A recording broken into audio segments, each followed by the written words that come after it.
The auctioneer hadn't even finished calling the opening bid when Harlan Pruitt shoved his way to the front of the crowd, grabbed the lead rope right out of Vivian Ashcroft's hands, and yanked the bay mare so hard the animal screamed and reared back on her hind legs. "You got nothing left to sell, girl," Harlan said, loud enough for every man in that yard to hear, his thumb hooked into his belt like he'd already won something. "Your daddy's debts don't die with him. That horse is collateral, and everybody here knows it." He didn't look at Vivian when he said it. He looked at the crowd, like she wasn't even there, like she was furniture someone had left out in the rain. If you've never watched a story like this one before, the kind that starts in dust and humiliation and ends somewhere you didn't expect, now is the time to subscribe to our channel and follow every chapter to the end. Hit that like button and drop a comment telling us what city or country you're watching from. We want to see how far this story travels. The Carson Bluff Horse Auction ran every third Saturday of the month from April through October, and in all the years Vivian Ashcroft had attended it with her father, she had never once stood on the wrong side of the rope. She had always been a buyer's daughter. She knew how to read a horse's hocks before the auctioneer finished his pitch. She knew which animals were drugged to hide a limp, which ones had been starved down to look leaner, which sellers were honest, and which ones would smile at you and sell you a broken-down animal with 3 weeks left in its legs. Her father, Thomas Ashcroft, had taught her all of it before she was 14, walking her through every auction pen he'd ever stepped into, his hand resting on her shoulder like she was his apprentice, which she was. Thomas Ashcroft had been one of the most respected horse breeders in the Nevada Territory. People talked about his bloodlines the way other men talked about land, like it was something you worked your whole life to build and prayed your children would inherit. He hadn't been able to leave her any of it. The bank had moved faster than the grief. Within 6 weeks of her father's death, every account had been frozen, every pasture posted with foreclosure notices, every animal except one claimed against debts. Vivian hadn't known existed until the lawyers started arriving with their leather satchels and their careful, apologetic voices. Creditors she'd never heard of. Loans that didn't make sense. A paper trail her father had never mentioned, not once, in all the years she'd sat across the dinner table from him. She had fought it. She'd hired the only attorney in Reno who would take a partial payment, and he'd done his best, which turned out not to be enough. In the end, the law sided with the bank, the way the law usually did, and Vivian was left with $31, a change of clothes in a carpet bag, and Willow. Willow was a bay mare, 8 years old, with a white star between her eyes and a temperament so steady you could fire a rifle 10 feet from her ears and she wouldn't flinch. Thomas had bred her himself from a line he'd spent 15 years developing. She was the last of it. Every other animal from that bloodline had been auctioned off in a single morning while Vivian stood outside the barn and couldn't make herself watch. She had kept Willow because the bank's inventory list had a clerical error. The mare had been logged under a different name during the estate valuation, and by the time anyone noticed, Vivian was already gone with the horse, and the error was nobody's problem to chase. She wasn't proud of it, but she also wasn't sorry. Now she stood in the Carson Bluff auction yard with Willow's lead rope in her hand, and the mid-morning sun already hammering down on the back of her neck, and she was trying very hard not to look like a woman who had run out of options. She hadn't told anyone why she was there. She told herself she was just exploring what the market would offer, that she had choices, that she might decide Willow wasn't for sale after all, might turn around and walk back to the small room she was renting above the dry goods store in town, might find another way through. But she had $9 left. The 31 had gone to the attorney, to 2 weeks of board for Willow at a stable outside town, to food, to the room. $9 and a horse she couldn't afford to keep and couldn't bear to part with. She was exploring nothing. She was selling her last thing. The auction yard was crowded for a Saturday. Word had gotten around that there'd be some quality animals coming through, and the buyers had turned out accordingly. Ranch hands, established cattlemen, a few horse traders from as far as Salt Lake, who sat up near the fence with their notebooks and their narrowed eyes. Vivian recognized some faces. A few of them recognized her. She could tell by the way they looked twice, then looked away, the way people did when they saw someone they'd known in better circumstances and didn't know what to say. She tied Willow to the post at the far end of the holding line and stood beside her. That was when Harlan Pruitt arrived. She'd known Harlan by reputation longer than she'd known him in person. He ran a mid-size operation about 12 miles north of where the Ashcroft Ranch had been, and he'd made several offers on her father's breeding stock over the years, none of which Thomas had accepted. Her father had said once, quietly, that Harlan Pruitt was the kind of man who treated animals the way he treated people, hard when he thought no one was watching and generous only when someone was. She hadn't asked him to explain further. She'd filed it away. Harlan was in his mid-50s, thick through the chest and shoulders, with a sun-cured face and small, pale eyes that moved constantly, cataloging everything in a room before he'd decided what he wanted from it. He walked through the auction yard like a man who expected the crowd to part for him, and mostly it did because he had money, and money was its own kind of gravity in a place like this. He spotted Willow before he spotted Vivian. She watched him stop, tilt his head, cross his arms, study the mare the way a man studies something he's already decided to have. Then his eyes moved to Vivian and something shifted in his expression. Not surprise, exactly. More like satisfaction. "Vivian Ashcroft," he said, walking over. He didn't ask how she was doing. He looked at the lead rope in her hand, at the mare, at the carpet bag sitting against the post. He cataloged all of it. "Didn't figure I'd see you out here." "I'm here every year," she said. "Not on this side of the rope, you weren't." She didn't answer that. Harlan moved past her and put his hand on Willow's neck, running his palm down toward the shoulder in the practiced motion of someone who'd handled thousands of horses. Willow tolerated it without enthusiasm, her ears tipped back slightly, her eye rolling just enough to track his movement. "This is the last of Thomas's breeding stock," Harlan said. Not a question. "She's for sale," Vivian said. "If the right offer comes in." Harlan smiled with his mouth. "You're not in a position to wait for the right offer, are you?" "I'm exactly in that position," she said. "Same as anyone else here." He looked at her for a moment, then back at the horse. "I'll give you $40, he said. Willow was worth $250 on a slow day and closer to $400 if the buyer understood what he was looking at. Vivian kept her face still. "No, thank you," she said. "50, Harlan said, like he was doing her a favor. "I'll wait for the auction." Harlan's smile thinned. He stepped a little closer, lowered his voice the way men did when they wanted to make sure a conversation stayed private. "Let me tell you how this is going to go," he said. "I've already spoken to most of the serious buyers here.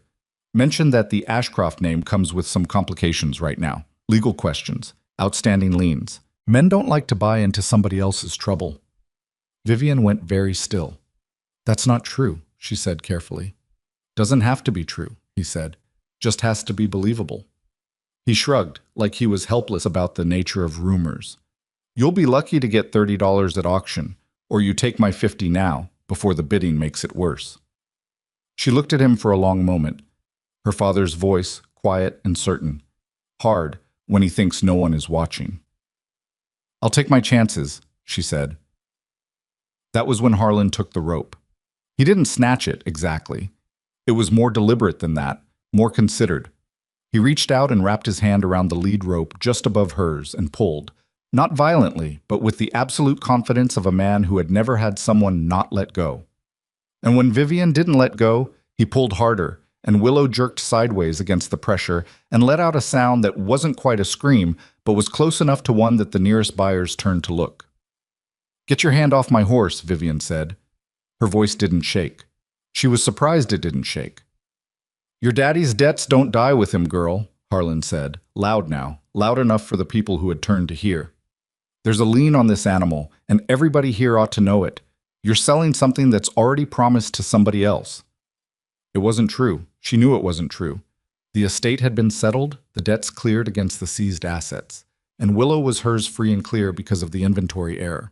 But she was standing in an auction yard with $9 in her pocket and no attorney beside her, and Harlan Pruitt was saying these things with the easy certainty of a man who'd learned that confidence was more persuasive than facts.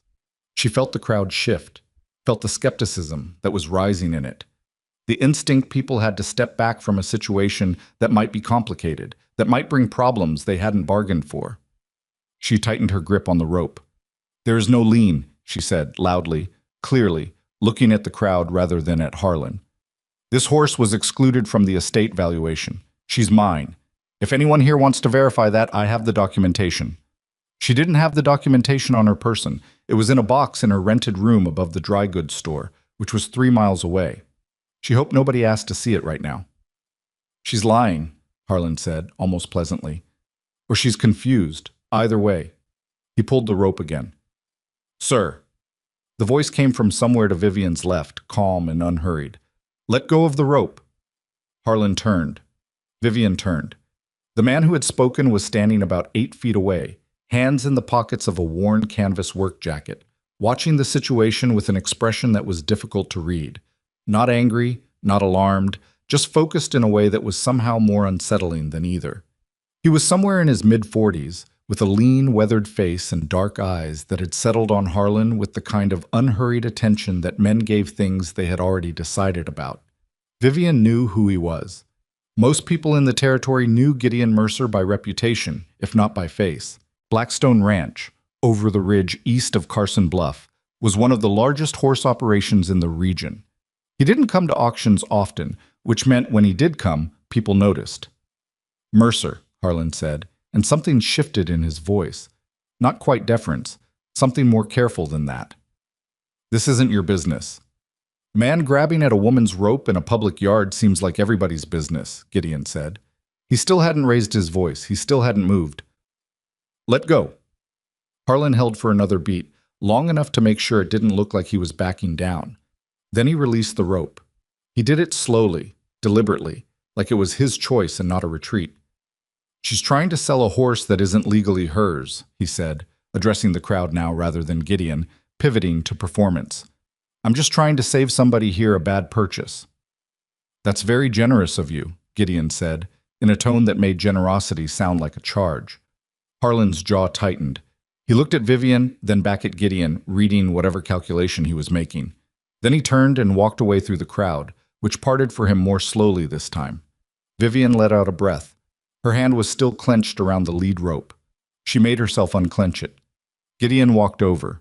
He stopped a respectful distance away and looked at Willow first, the way horsemen always did, taking her in from feet to ears with the systematic attention of someone who'd been evaluating animals his whole life.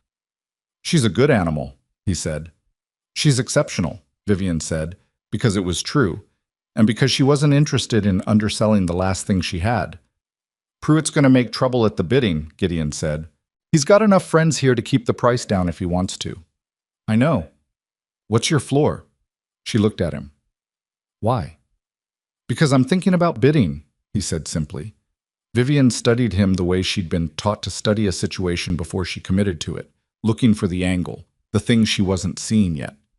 Gideon Mercer didn't strike her as the kind of man who did things without reason. He was already looking back at the horse, not at her, which was unusual. Most men who spoke to her spent considerably less time looking at the horse. 200, she said. That's below her value. What's her bloodline? Ashcroft breeding. 3rd generation from the Comstock line. Her dam won 3 distance trials in 68 and 69. Her sire was the fastest quarter horse in Douglas County for 4 years running. Gideon nodded slowly, like he was filing this away. She trained to ride or to drive. Both. She's also calm enough to use in a breeding operation. She doesn't throw her foals. What does that mean?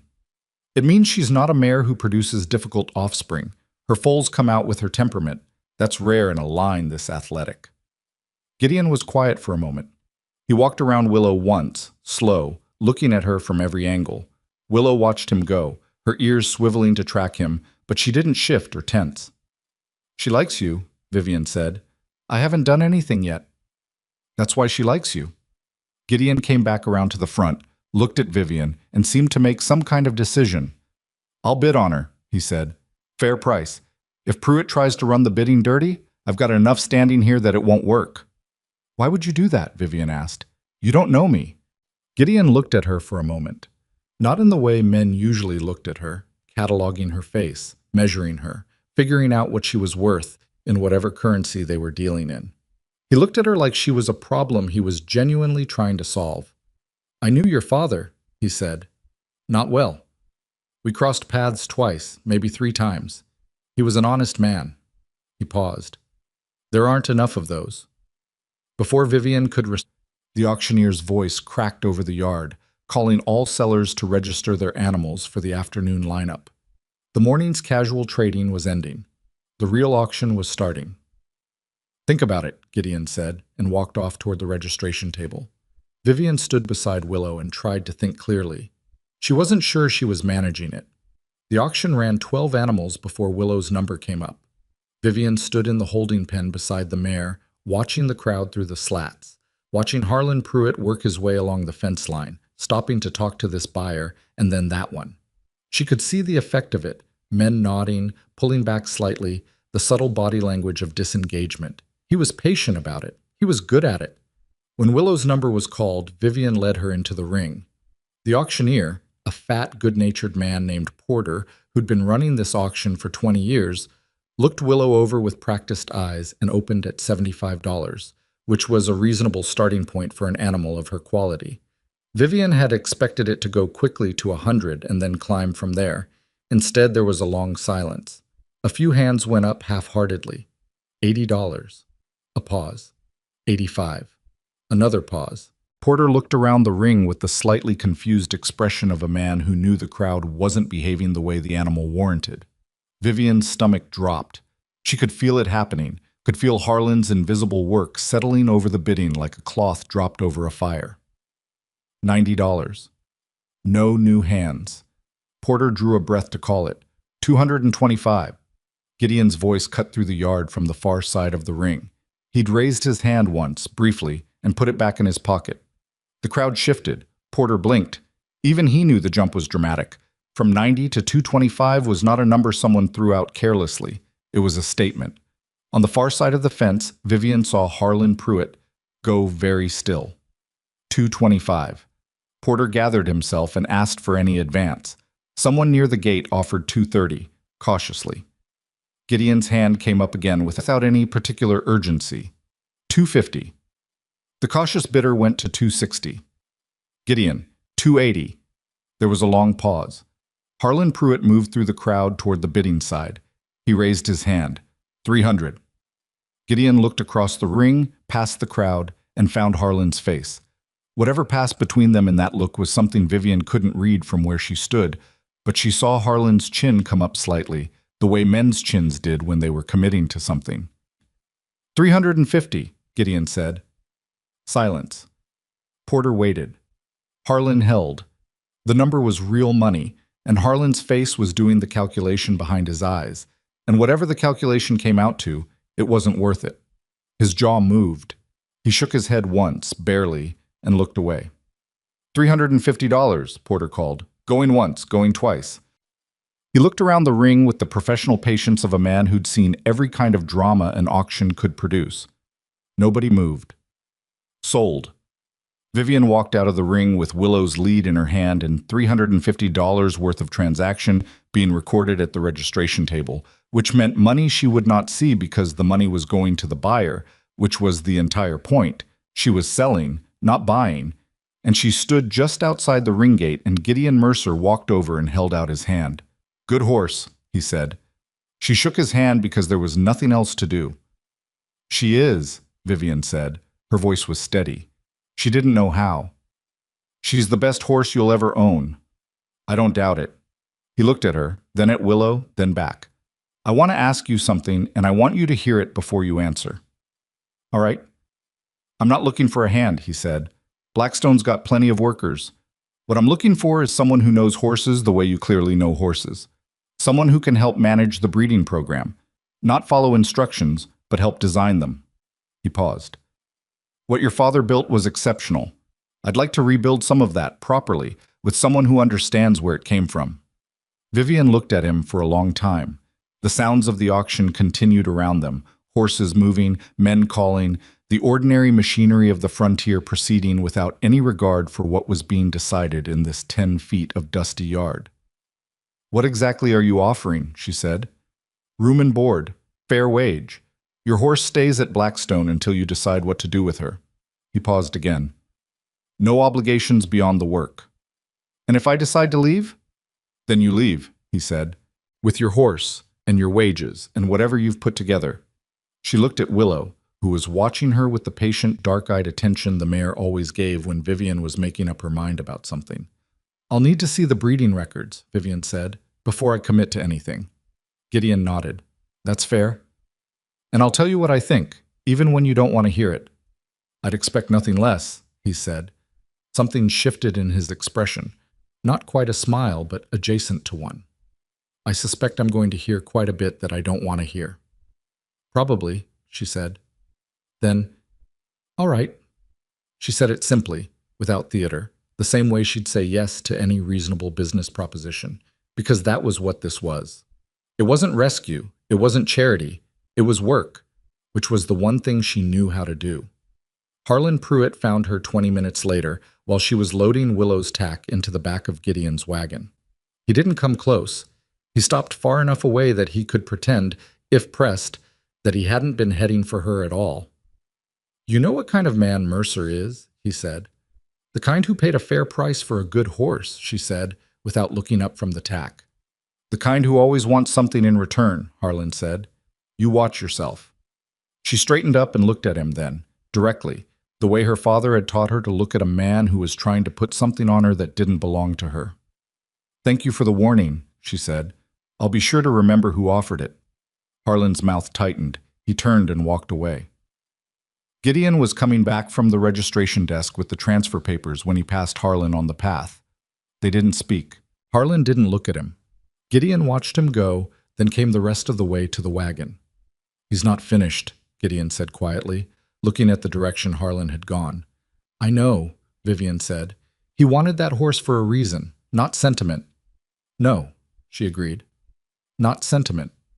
She climbed up onto the wagon seat and Willow's lead tied to the back, and the afternoon sun was moving west, and Carson Bluff was falling behind them, and ahead of them was the long ridge road that led east toward Blackstone. Gideon drove without talking for a while, which she appreciated. The silence was comfortable in the way silences sometimes were between people who didn't feel the need to fill them with performance. You said you knew my father, she said finally. Twice, he said. Once at an auction in Elko, once at a breeders' meeting in '69. He paused, choosing the word. Exact. He knew what a thing was worth, and he said so, didn't dress it up. No, she said. He didn't. I looked into the foreclosure, Gideon said. When I heard about it, she looked at him. Why? Kept his eyes on the road. Because the numbers didn't make sense. Thomas Ashcroft didn't carry that kind of debt load. He wasn't that kind of operator. He paused. I didn't find anything I could prove. But the bank moved very fast, and some of the creditors listed weren't names I recognized from any legitimate operation in the territory. Vivian was very quiet for a moment. Her hands were folded in her lap, and she was watching the road ahead. And something she had kept very carefully locked down in the weeks since her father's death was pressing against the inside of her chest. I couldn't prove it either, she said. My attorney looked. There wasn't enough time. No, Gideon said, there wasn't. Another silence, different from the first one. Is that why you bid on her? Vivian said. On Willow? Gideon considered the question for a moment. Partly, he said, and partly because you didn't let go of the rope when Pruitt pulled. He paused. That told me something. She wasn't sure what it told him. She wasn't sure what it told her either. She'd been too frightened to let go, mostly. Fear and stubbornness could look a lot like courage from the outside. The ridge road climbed through a stand of juniper, and then the land opened up, and Vivian could see across the valley to where Blackstone Ranch sat in the middle distance. White fences, dark barns, a long low house with a porch that caught the afternoon light. It was a good spread. That much was clear even from this distance. Someone had built it carefully and maintained it the same way. Tell me about your breeding program, Vivian said. What are you working with? And Gideon began to talk, and she began to listen, and the wagon moved east, and Willow walked behind it with her ears forward and her step easy, and the auction yard at Carson Bluff was already behind them, like something that had happened a long time ago to people who were slightly different versions of who they were becoming. Vivian did not look back. She was already cataloging what Gideon had said, already sorting the problems from the possibilities, already building in her mind the shape of the work that was waiting for her. She hadn't asked to start over. She hadn't asked for any of this.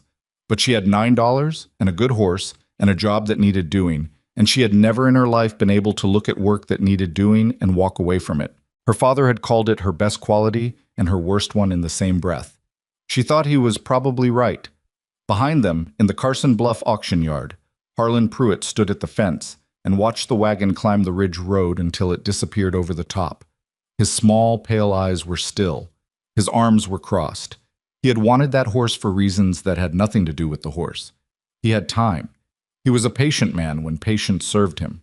And Vivian Ashcroft, for all her stubbornness and her dead father's reputation and her $9 and her one remaining horse, was 3 miles from nowhere on her own.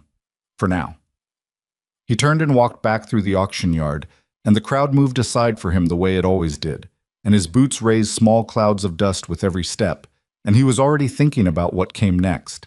Blackstone Ranch looked different up close than it had from the ridge road. From a distance, it had the clean geometry of something well planned. White fences running straight, barns sitting square. The main house set back from the road at an angle that caught morning light without catching the worst of the afternoon heat. From a distance, it looked like something out of a cattleman's dream, orderly and permanent and sure of itself.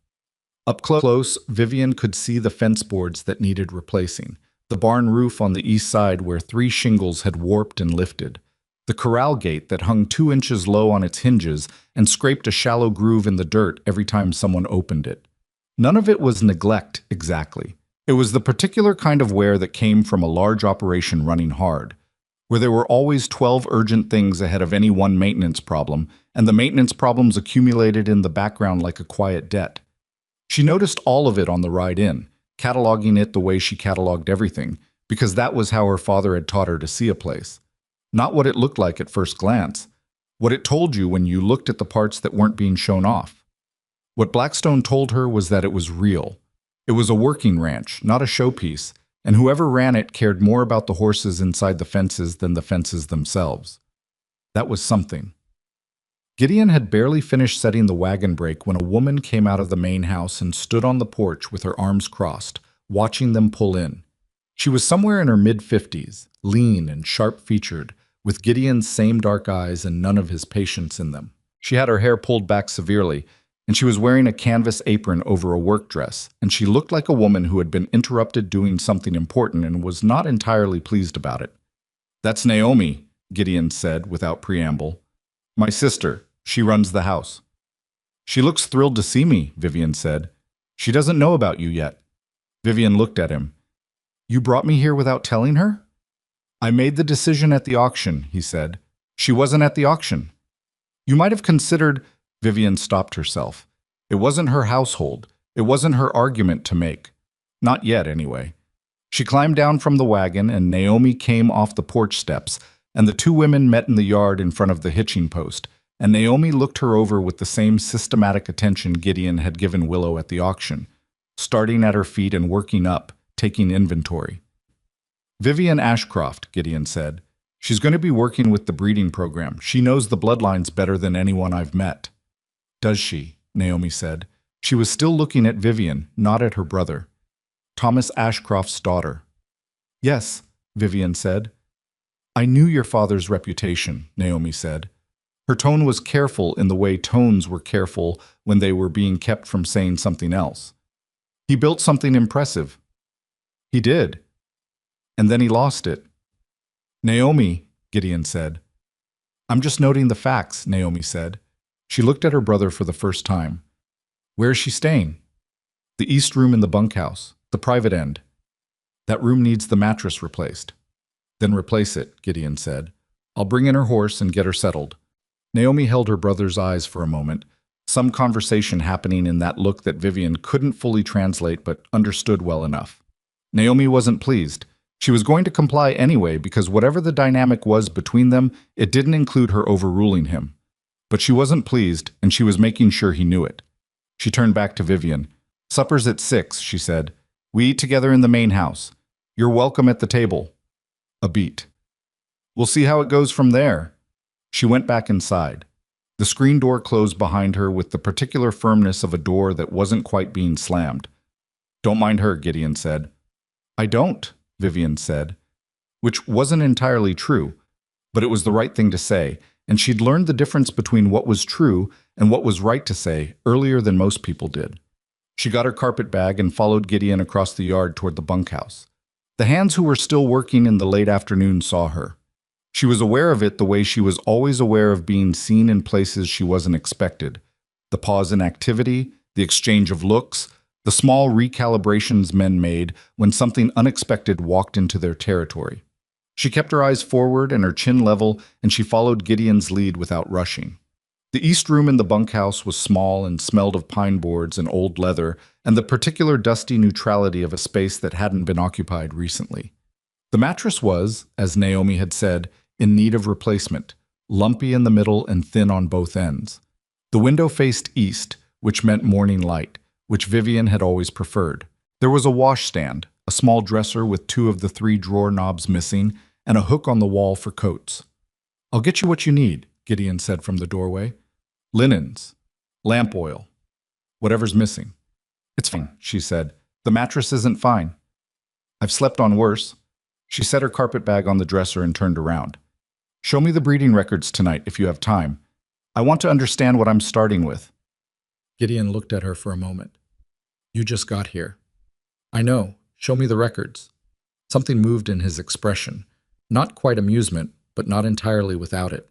He turned and left, and Vivian sat on the edge of the questionable mattress and breathed in the smell of her new situation and told herself quietly and firmly that this was going to work, that she was going to make it work, that she had not come this far and kept her grip on Willow's lead rope in front of Harlan Pruitt's pale, calculating eyes in order to spend the next month being tentative. She stayed on the mattress for exactly 3 minutes. Then she got up and went to find the barn.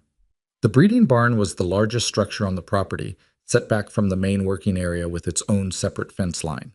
Vivian slipped inside before anyone told her she could, because it was easier to ask forgiveness in a barn than permission, and because she needed to understand the operation she was walking into before she sat across a desk from Gideon Mercer and told him what she thought. There were 14 mares in the breeding barn. She walked the line slowly, looking at each one, checking their condition, reading what she could from the way they held themselves. Weight distribution, muscle development, the quality of their coats, the alertness in their eyes. 3 of them were visibly pregnant. 2 others were in that ambiguous middle stage where you needed a trained eye to tell. The rest were at various points in their cycles, which she couldn't determine just from looking. What she could determine was that 6 of the 14 were exceptional animals. 4 were solid. 4 were mediocre in ways that raised questions about who had made the selection decisions.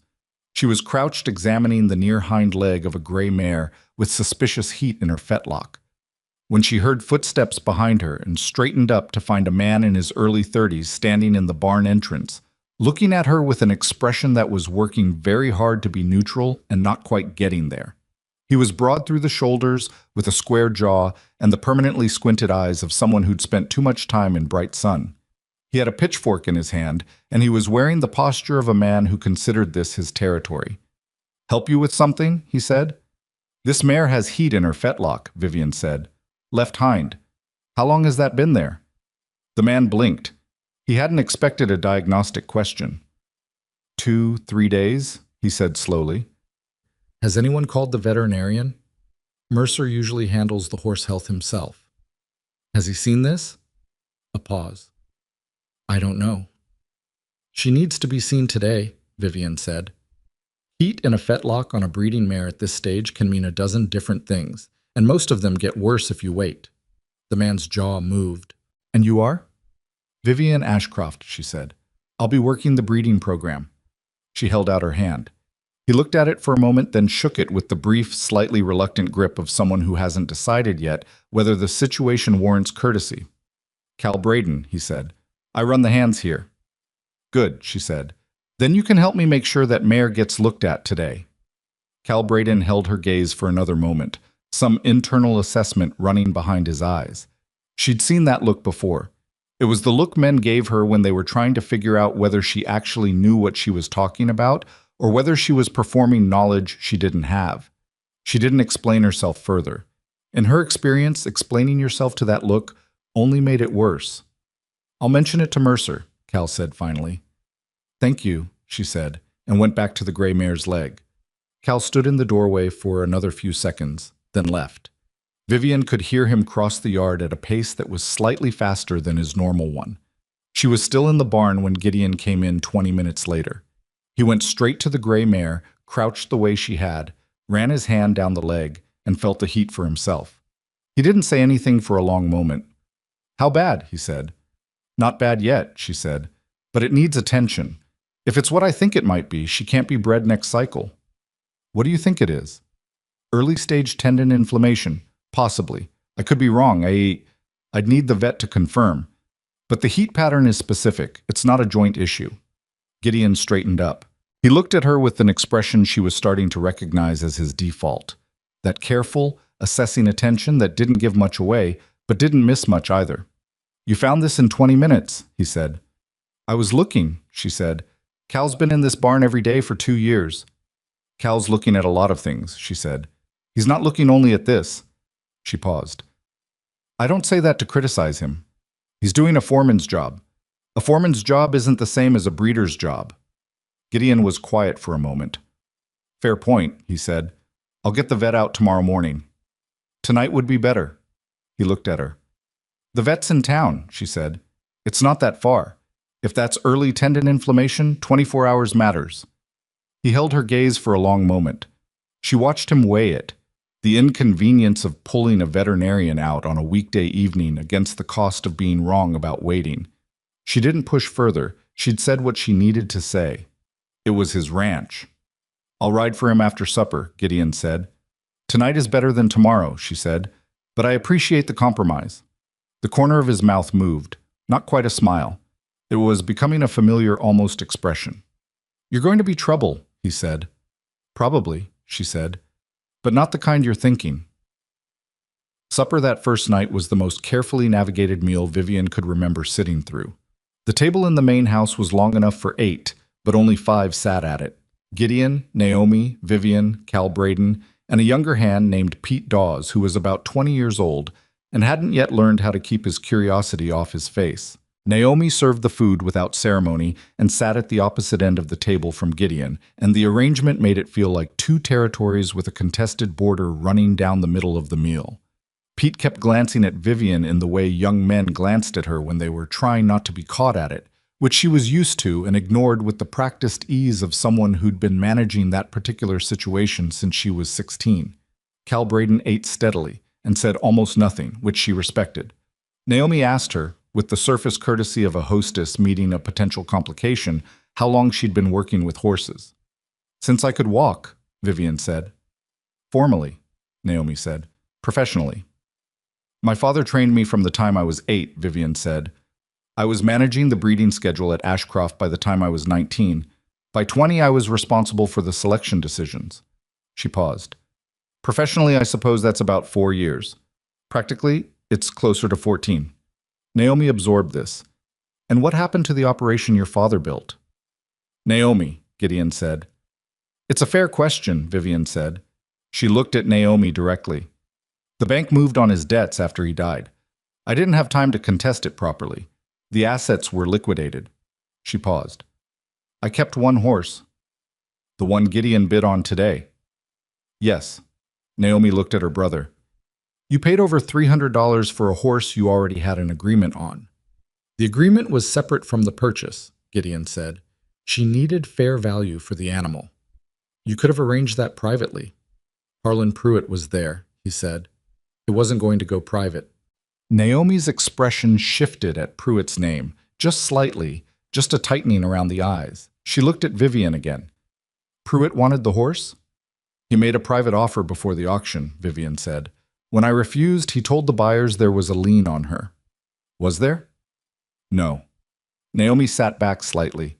She was thinking about something, working it through behind her eyes, and whatever she was working through changed the quality of her assessment of Vivian in some way that Vivian couldn't entirely read.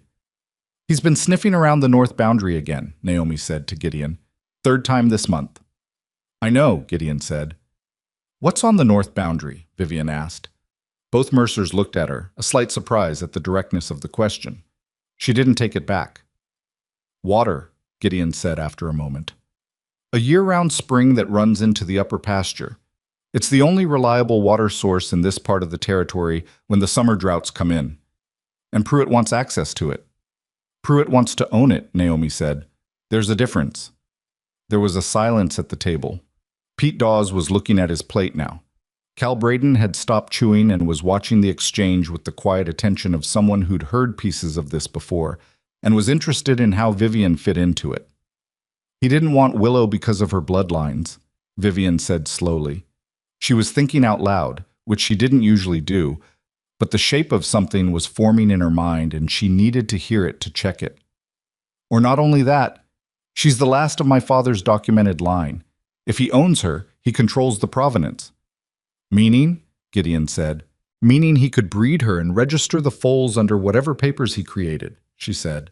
My father's bloodlines are worth money, but they're worth more money if they're properly documented and traceable.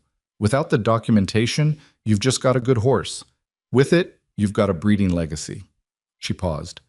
And my father kept his papers, very careful papers. I have copies of all of them. Naomi looked at Gideon. Gideon looked at Vivian. Where are those copies? Safe, she said. Not in a place Pruitt can get to them. You're sure of that? I'm sure of it, she said. And then, because she was not going to start a new working arrangement with a lie of omission. They're in a strongbox at the land office in Carson City. I filed them as protected documents under my father's estate before the bank could touch them. She paused. The attorney I hired was not entirely useless. Naomi made a small sound that might, under other circumstances, have been a laugh. The meal continued. The dynamic at the table shifted, not dramatically. It wasn't the kind of shift you could point to and name, but something had settled. Some question that had been hanging over the meal had answered itself, or begun to. After supper, Gideon rode for the veterinarian. Vivian helped Naomi clear the table, which she did without being asked, because she had grown up in a household where you didn't sit while other people worked, and she wasn't about to start now. Naomi handed her a stack of dishes to carry to the kitchen and said, without looking at her, "He's not a simple man to work for." "I didn't come here looking for simple," Vivian said. "He makes decisions fast, and he doesn't always explain them," Naomi said. "It makes people assume the wrong things about his reasons, like bringing me here without telling you first." Naomi looked at her then. "Like that," she said. "For what it's worth, it's not personal. He does the same thing to me, and I've known him 40 years. "I understand," Vivian said. And then, "I don't need it to be easy. I need it to be honest." Naomi looked at her for a long moment. "All right," she said, in a tone that was not warm exactly, but was something more useful than cold. It was a start. Vivian understood starts. She'd been making them her whole life. The next 2 weeks were the hardest kind of hard. Not dramatic hard, not crisis hard, but the grinding daily hard of establishing yourself in a place where your presence is still a question mark, where every decision you make is being watched and evaluated by people who haven't decided yet whether to trust you. Cal Braden watched her with the careful, arm's-length skepticism of a man who ran a tight operation and was not immediately convinced that what Gideon had brought back from the auction was an asset and not a complication. He wasn't rude. He was precise and professional and exactly as cooperative as the job required and not 1 degree warmer. Every time she made a recommendation that intersected with his work, she could feel him measuring it against his own instincts, and only when the evidence came in to support her, the gray mare's tendon inflammation confirmed by the veterinarian that first evening, the adjustment to the breeding schedule that improved the timing on 2 of the pregnant mares, did she feel the measuring shift, fraction by fraction, towards something more like acknowledgement. The ranch hands were more straightforward in their skepticism. They didn't bother being subtle. She heard the comments, not aimed at her directly, never quite loud enough to require response, but loud enough to be heard, which was the point. "Prettiest barn manager I ever saw. Bet she knows a lot about horses. Real lot." The usual inventory of doubts dressed up as jokes, as frontier wit, as the particular way men tested the women they didn't expect to stay. She didn't respond to any of it. She just worked. She worked from first light to the end of the afternoon light, and sometimes past it. She revised the breeding schedule based on what she found in Gideon's records, which were thorough in some areas and frustratingly thin in others, and she told him exactly what was missing and what she needed to fill the gaps. She spent time with every mare in the breeding barn, learning their individual temperaments, their particular triggers and tolerances, the subtle language each animal used to tell you what it needed if you knew how to listen. She identified 2 more health concerns: a mare with early nutritional deficiency and a stallion who was being worked too hard too close to his breeding schedule, and she brought each one to Gideon directly and told him what she saw and what she thought needed to happen. He listened. He didn't always agree immediately. He pushed back on the stallion assessment with the specific resistance of a man who'd made his own evaluation and wasn't ready to set it aside. She made her case calmly, using the evidence she'd accumulated, and then she told him it was his ranch and his decision, and she'd implement whatever he decided. He came back to her 2 days later and told her she'd been right about the stallion. He said it plainly, without dressing it up or minimizing it, and she respected him for that more than she would have for a man who just agreed with her in the first place. The crisis, when it came, arrived in the form of the Delaney women. There were 3 of them. Ellen Delaney, who ran the neighboring homestead to the west with her 2 adult daughters, Cora and Mira. They arrived on a Tuesday morning when Gideon was in town for a supplies run, and they arrived together, which Vivian understood immediately was intentional. She was in the corral working with a young filly, an animal that had developed a bad spooking habit from some previous mishandling, when she heard the wagon come in. She finished what she was doing with the filly, because the work didn't stop for social calls, and because interrupting a training session half done was worse than not starting it, and then she led the filly back to her pen and came out to the yard.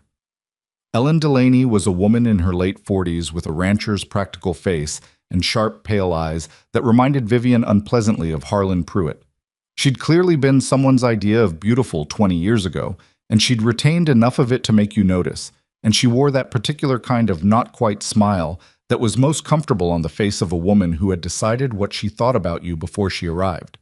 Cora, the older daughter, was tall and quiet and stood slightly behind her mother in a way that suggested she was used to that position.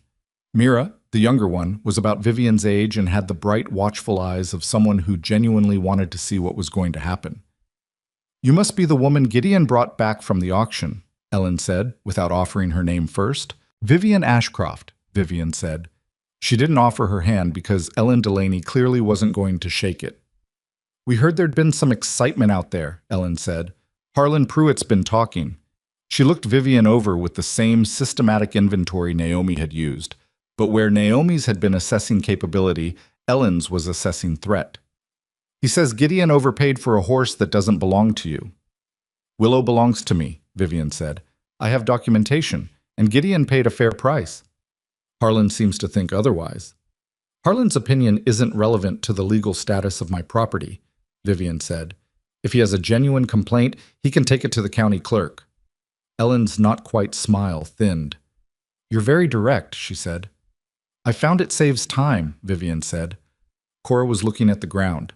Mira was looking at Vivian with something that was on the edge of admiration, which Vivian filed away without showing that she'd noticed. "We've known Gideon Mercer for 15 years, Ellen said. "This ranch has been good neighbors to us." The implication was audible. "Whatever you are, we were here first. We just wanted to come by and introduce ourselves." "That's very kind," Vivian said. "Gideon's in town today, but I'll let him know you called." Ellen's eyes moved past Vivian toward the barn, toward the corral, taking in the evidence of work. The freshly turned soil in the exercise yard, the new arrangement of the breeding barn's paddock fencing that Vivian had reconfigured 2 days earlier. She was cataloging changes, Vivian realized. She'd come here to see what had changed. "You've been busy," Ellen said. "There's a lot to do," Vivian said. "Gideon always managed well enough on his own," Ellen said. The tone was light. The content wasn't. "He did," Vivian agreed. "He'll manage better with a proper breeding program." There was a silence. A dry wind moved through the yard and kicked up a small dust curl near the wagon wheel. "Well," Ellen said, gathering herself, "we'll let you get back to it." She turned toward the wagon. Cora followed immediately. Mira lingered half a step, looked at Vivian directly, and said quietly, "The filly you were working with.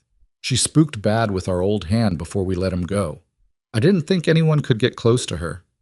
"She just needs patience," Vivian said, "and someone who doesn't take it personally when she bolts." Mira nodded, something settling in her expression. She climbed up into the wagon beside her mother and sister, and the wagon turned out of the yard. Vivian stood and watched it go, and she was still standing there when Naomi came out of the main house and crossed the yard to stand beside her. "Ellen Delaney," Naomi said. It wasn't a question. "Yes." "She's had her eye on Gideon for years," Naomi said. "Has the idea that her Cora would be a good match for him." I see, Vivian said. She's not a bad woman, Naomi said. She's territorial. There's a difference. I know the difference, Vivian said. I'm not here for Gideon. Naomi was quiet for a moment. I know that, she said. Ellen doesn't. That's Ellen's problem. Naomi made that sound again, the almost laugh. It was becoming more frequent. Vivian was starting to consider it a small victory each time it happened. Cal Braden found her that evening at the end of the working day, when she was finishing her notes on the breeding adjustments she'd made that week. He stood in the doorway of the small office Gideon had cleared out for her use and held his hat in his hands, which was the frontier equivalent of a white flag. "The Reardon mare," he said, "the one with the nutritional issue. I've been watching her the last few days like you said. I think you're right." She looked up from her papers. "I know," she said. "I adjusted her feed mix yesterday." Cal nodded. He turned his hat in his hands once, twice. "The men have been talking," he said, "about you." "I know that too," she said. "I told them to stop," he said. He said it flatly, not as an apology, just as a fact. "Don't matter whether any of us thinks Mercer made the right call bringing you here. You're here, and you know what you're doing, and we run a professional operation." It wasn't warm. It wasn't a speech about respect or fairness. It was a foreman telling her that the behavior would be correct going forward, delivered in the same tone he'd used to tell someone to fix a broken fence post. It was exactly what she needed. "Thank you, Cal," she said. He put his hat back on and left. Outside the office window, she could hear the sounds of the ranch settling into evening. Horses moving in their stalls, the creak of the barn, men's voices crossing the yard in the easy, tired shorthand of people at the end of a working day. It was not home. She didn't pretend it was. But it was real and solid, and she was in it. And she had held her ground against Harlan Pruitt's public humiliation and Ellen Delaney's territorial inspection and Cal Braden's quiet skepticism. And she was still here, and Willow was in the barn eating well, and the gray mare's tendon was responding to treatment, and the breeding schedule she'd redesigned was already beginning to work. Her father used to say that you couldn't tell whether you'd made the right choice until you'd made it 3 times. Once when you chose, once when it was hard, and once when it turned out the way it turned out. She was still in the hard part. She picked up her pen and went back to work. 3 days later, she was working with the difficult stallion in the round pen. Not riding him, not trying to, just standing in the pen and letting him make the decisions about distance. A technique her father had shown her that most men didn't have the patience for. When she heard footsteps on the fence rail and looked over to find Gideon standing there, watching. She didn't stop what she was doing. The stallion's ear flicked toward Gideon at the sound of his arrival, and she spoke quietly to bring his attention back, a low, even sound that wasn't quite a word, just a frequency the horse had learned to associate with calm. Gideon watched for a long time without speaking. The stallion came to her eventually, as she'd known he would, turning his nose in toward her shoulder with the tentative, deliberate motion of an animal choosing trust. She stood still and let him make the contact on his terms, and then slowly raised her hand to his jaw. "How long does that take?" Gideon said from the fence. Quiet, so as not to startle the horse. "Depends on the horse," she said. "Him, about 40 minutes, first time. Now it's down to 20. Cal was wrong about him, Gideon said. Cal was doing his best with what he knew, she said. He's never worked a horse this sensitive. He was treating him like a difficult animal. He's not difficult. He's specific. What's the difference? Difficult means the animal is the problem, she said. Specific means you have to figure out what the animal needs, which is harder work, but it's not the horse's fault. Gideon was quiet for a moment. My father would have called that splitting hairs. Your father might have sold a good stallion for being difficult, she said. I'm trying to make sure you don't. She came out of the round pen and latched the gate, and the stallion moved to the center of the pen and stood watching her go with his ears forward, which was the best possible outcome. Gideon fell into step beside her as she crossed the yard. Pruitt came into town while I was there yesterday, he said. She looked at him. What did he want? He's been talking to the county recorder, Gideon said, asking questions about the Ashcroft estate settlement, whether the documentation is complete. It is, she said. I told you. I know, he said, but he's digging, and the man he's talking to at the county recorder's office is not, he paused, choosing the word. Pruitt has friends in that office. Vivian stopped walking. The implications of that arranged themselves in her mind in the way implications did when they were bad, each one connecting to the next, building something worse than the sum of the parts. "He's trying to find a paperwork angle," she said. "That's my read." "How specific is the error that excluded Willow from the estate inventory?" "Specific enough that it holds up on its face," Gideon said. "But it's the kind of thing that could be questioned if someone put a motivated lawyer at it." She started walking again. Her jaw was tight. She made herself unclench it. "I need to get to Carson City," she said. "To the land office. I need to review those filings." "I can take you Saturday," Gideon said. "I need to go sooner than Saturday." He glanced at her. I can go Thursday." "Thursday," she said. They walked the rest of the way across the yard without speaking, and the evening was coming in from the east. In the particular purple and gold way Nevada evenings came in when the weather was clear, and Vivian was calculating everything she knew about Harlan Pruitt and everything she didn't know yet, and the thing she didn't know yet felt larger than the thing she did, which was not a comfortable feeling for a woman who believed in being prepared. But she had 3 days before Thursday, and there was work to do until Thursday. There was always work to do, and she had never been someone who let fear of what was coming stop the work that was happening right now. She went to check on the gray mare's tendon. The mare nickered when she came in, which was new, a recognition, an animal learning a person's footstep. Vivian ran her hand along the leg, checking the heat, checking the swelling, reading the small daily evidence of healing that was still slow but was real. "Getting better," she told the mare. "Slowly, but getting better." The mare pushed her nose gently against Vivian's shoulder. "I know," Vivian said. "Me too." Thursday came with a sky the color of old pewter and a wind out of the northwest that carried the smell of rain still 2 days away. Vivian was up before the light, which had become her habit in the 3 weeks she'd been at Blackstone, not because anyone required it, but because the early hour was the only time the ranch was quiet enough for her to think without interruption, and she had a great deal to think about. She fed Willow herself before the other hands were stirring, standing in the dim barn with the mare's warm breath against her neck and the comfortable smell of hay and horse around her, working through what she knew about the land office filings, and what she expected to find when she got there, and what she would do if what she found was worse than she expected. She had learned over the past weeks that expecting the worst was not pessimism. It was preparation. The worst had a habit of arriving whether you expected it or not, and it was considerably less damaging when you'd already made a plan for it. Gideon had the wagon ready by the time she came out of the barn.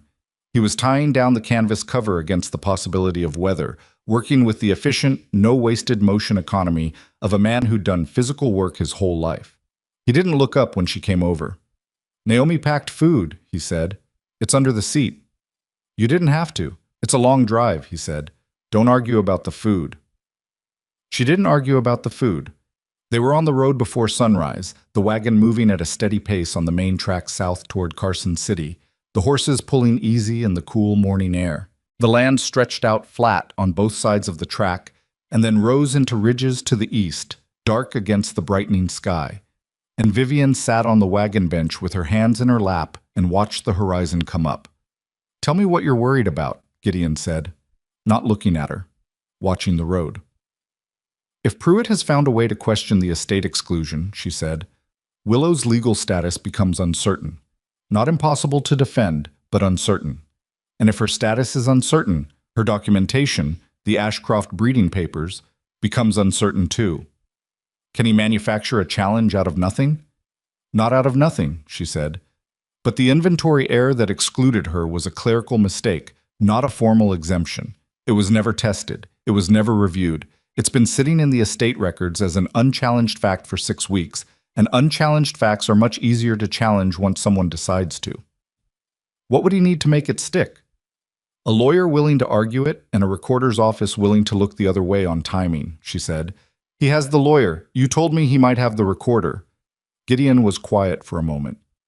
"The recorder's name is Aldous Webb," he said. "He and Pruitt go back 15 years. Webb handles a lot of land transactions in that county. Most of them are clean." "Most?" she said. "Most," he agreed.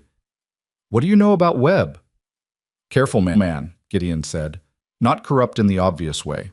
More selective about which rules he applies strictly and which ones he applies with flexibility. He paused. The kind of man who doesn't take money directly, takes favors. What kind of favors does Pruitt have to offer? The water rights on Pruitt's North Range connect to the Webb family's grazing land, Gideon said. If Pruitt controls access, he controls Webb. It's not complicated. Vivian looked out at the road ahead. So Webb might be willing to find irregularities in the estate filing that a neutral reviewer wouldn't find. Might, Gideon said. I don't know that he has. I'm telling you the risk. I need to see the original filings, she said. All of them, not just the copies I have. That's why we're going. They drove another mile in quiet. A hawk crossed the road ahead of them, low and fast, and disappeared into the scrub on the far side. Can I ask you something? Vivian said. You're going to ask it regardless, Gideon said. She almost smiled. Why did you look into my father's foreclosure before the auction? You said you'd investigated and the numbers didn't make sense. That takes time and effort. You didn't know me. Gideon was quiet long enough that she thought he might not answer. Then, your father sold me a horse once, he said. Not from his breeding stock, a working horse, a gelding, for ranch use. I paid him a fair price, and the horse turned out to be worth 3 times what I paid. He paused. I went back to tell him, and he said he'd priced the horse on what he knew at the time. He said he didn't charge people for what he found out later. Vivian was very still. He could have asked for more, Gideon said. He didn't. He said a deal was a deal, and the benefit of being right about an animal went to the buyer. Another pause. I didn't know many men like that. When I heard he'd died and the bank had moved on everything he owned before he was in the ground, it bothered me. She didn't say anything. She looked at the road. I'm sorry, Gideon said. I don't mean to. Don't apologize, she said. I want to hear it. She paused. He was like that with everything, not just horses. He thought a person's word was their most valuable possession, and once you spent it, you couldn't get it back. He was right about that. I know he was right about that, she said. I just wish being right had protected him better. Carson City was a 2-hour drive from Blackstone on clear roads, and the roads stayed clear. The town was bigger than Carson Bluff, a proper county seat with a main street that ran 6 blocks and had a bank on one end and the county buildings on the other, and everything in between that a functioning town required. Vivian had been here 3 times with her father, and once alone, when she'd filed the protective documents in the weeks after his death. She remembered the land office clerk who'd helped her, a young man named Emmett, nervous and thorough, who'd triple-checked every document she filed and given her a receipt for each one. She hadn't known at the time whether she was being careful enough. She'd only known she needed to be careful. She knew now she'd been right to do it. The land office was at the back of the county building, behind a wooden counter that smelled of ink and paper and the close, particular mustiness of a room full of official records. The man behind the counter was not Emmett. The man behind the counter was in his late 50s, compact and precise, with the careful, neutral expression of someone who'd spent decades in a bureaucratic position and learned to reveal nothing on his face until he'd decided what he wanted to reveal. He looked at Vivian when she came in, and then at Gideon, and something moved briefly in his eyes before he put the neutral expression back in place. Aldous Webb, Gideon said quietly, beside her. She'd suspected as much. Miss Ashcroft, Webb said, which meant he knew who she was, which meant he'd been looking. And Mr. Mercer. He nodded at Gideon with the specific courtesy of a man maintaining appearances. What can I do for you today? I'm here to review the filings from the Thomas Ashcroft estate, Vivian said. Specifically the protective documentation I filed 6 weeks ago and the inventory records from the estate settlement. Of course, Webb said. He moved to the filing cabinets behind him with the unhurried pace of a man who had all day. It may take a few minutes to locate everything. It took 14 minutes. Vivian counted. When Webb brought the files to the counter, they were thick, thicker than she expected, which was the first thing that worried her. She had filed 7 documents. The stack he set in front of her was considerably more than 7 documents worth of paper. She opened the first folder. There were her original filings, exactly as she'd left them. Willow's exclusion from the inventory, documented by the clerical notation, the estate settlement agreement, the chain of ownership tracing back through 3 generations of Ashcroft breeding records. She went through each page methodically, checking dates, checking signatures, checking the recording stamps. Everything she'd filed was intact. But there was more. Filed after her documents, dated 2 weeks ago, was a formal inquiry submission. She read it twice, slowly, because she wanted to be sure she understood what she was looking at before she reacted to it. The inquiry, submitted by an attorney named Hartwell on behalf of an unnamed client, questioned the validity of the inventory exclusion on procedural grounds. It argued that a clerical notation was not a formal exemption, that the exclusion had never been reviewed by a qualified estate officer, and that the animal in question should be considered part of the estate assets pending a formal determination. It was careful language. It didn't accuse her of anything. It simply questioned. It raised procedural doubts in the way that procedural doubts were raised when someone wanted to tie up a legal matter without making an overt grab that could be challenged. She set the papers down on the counter.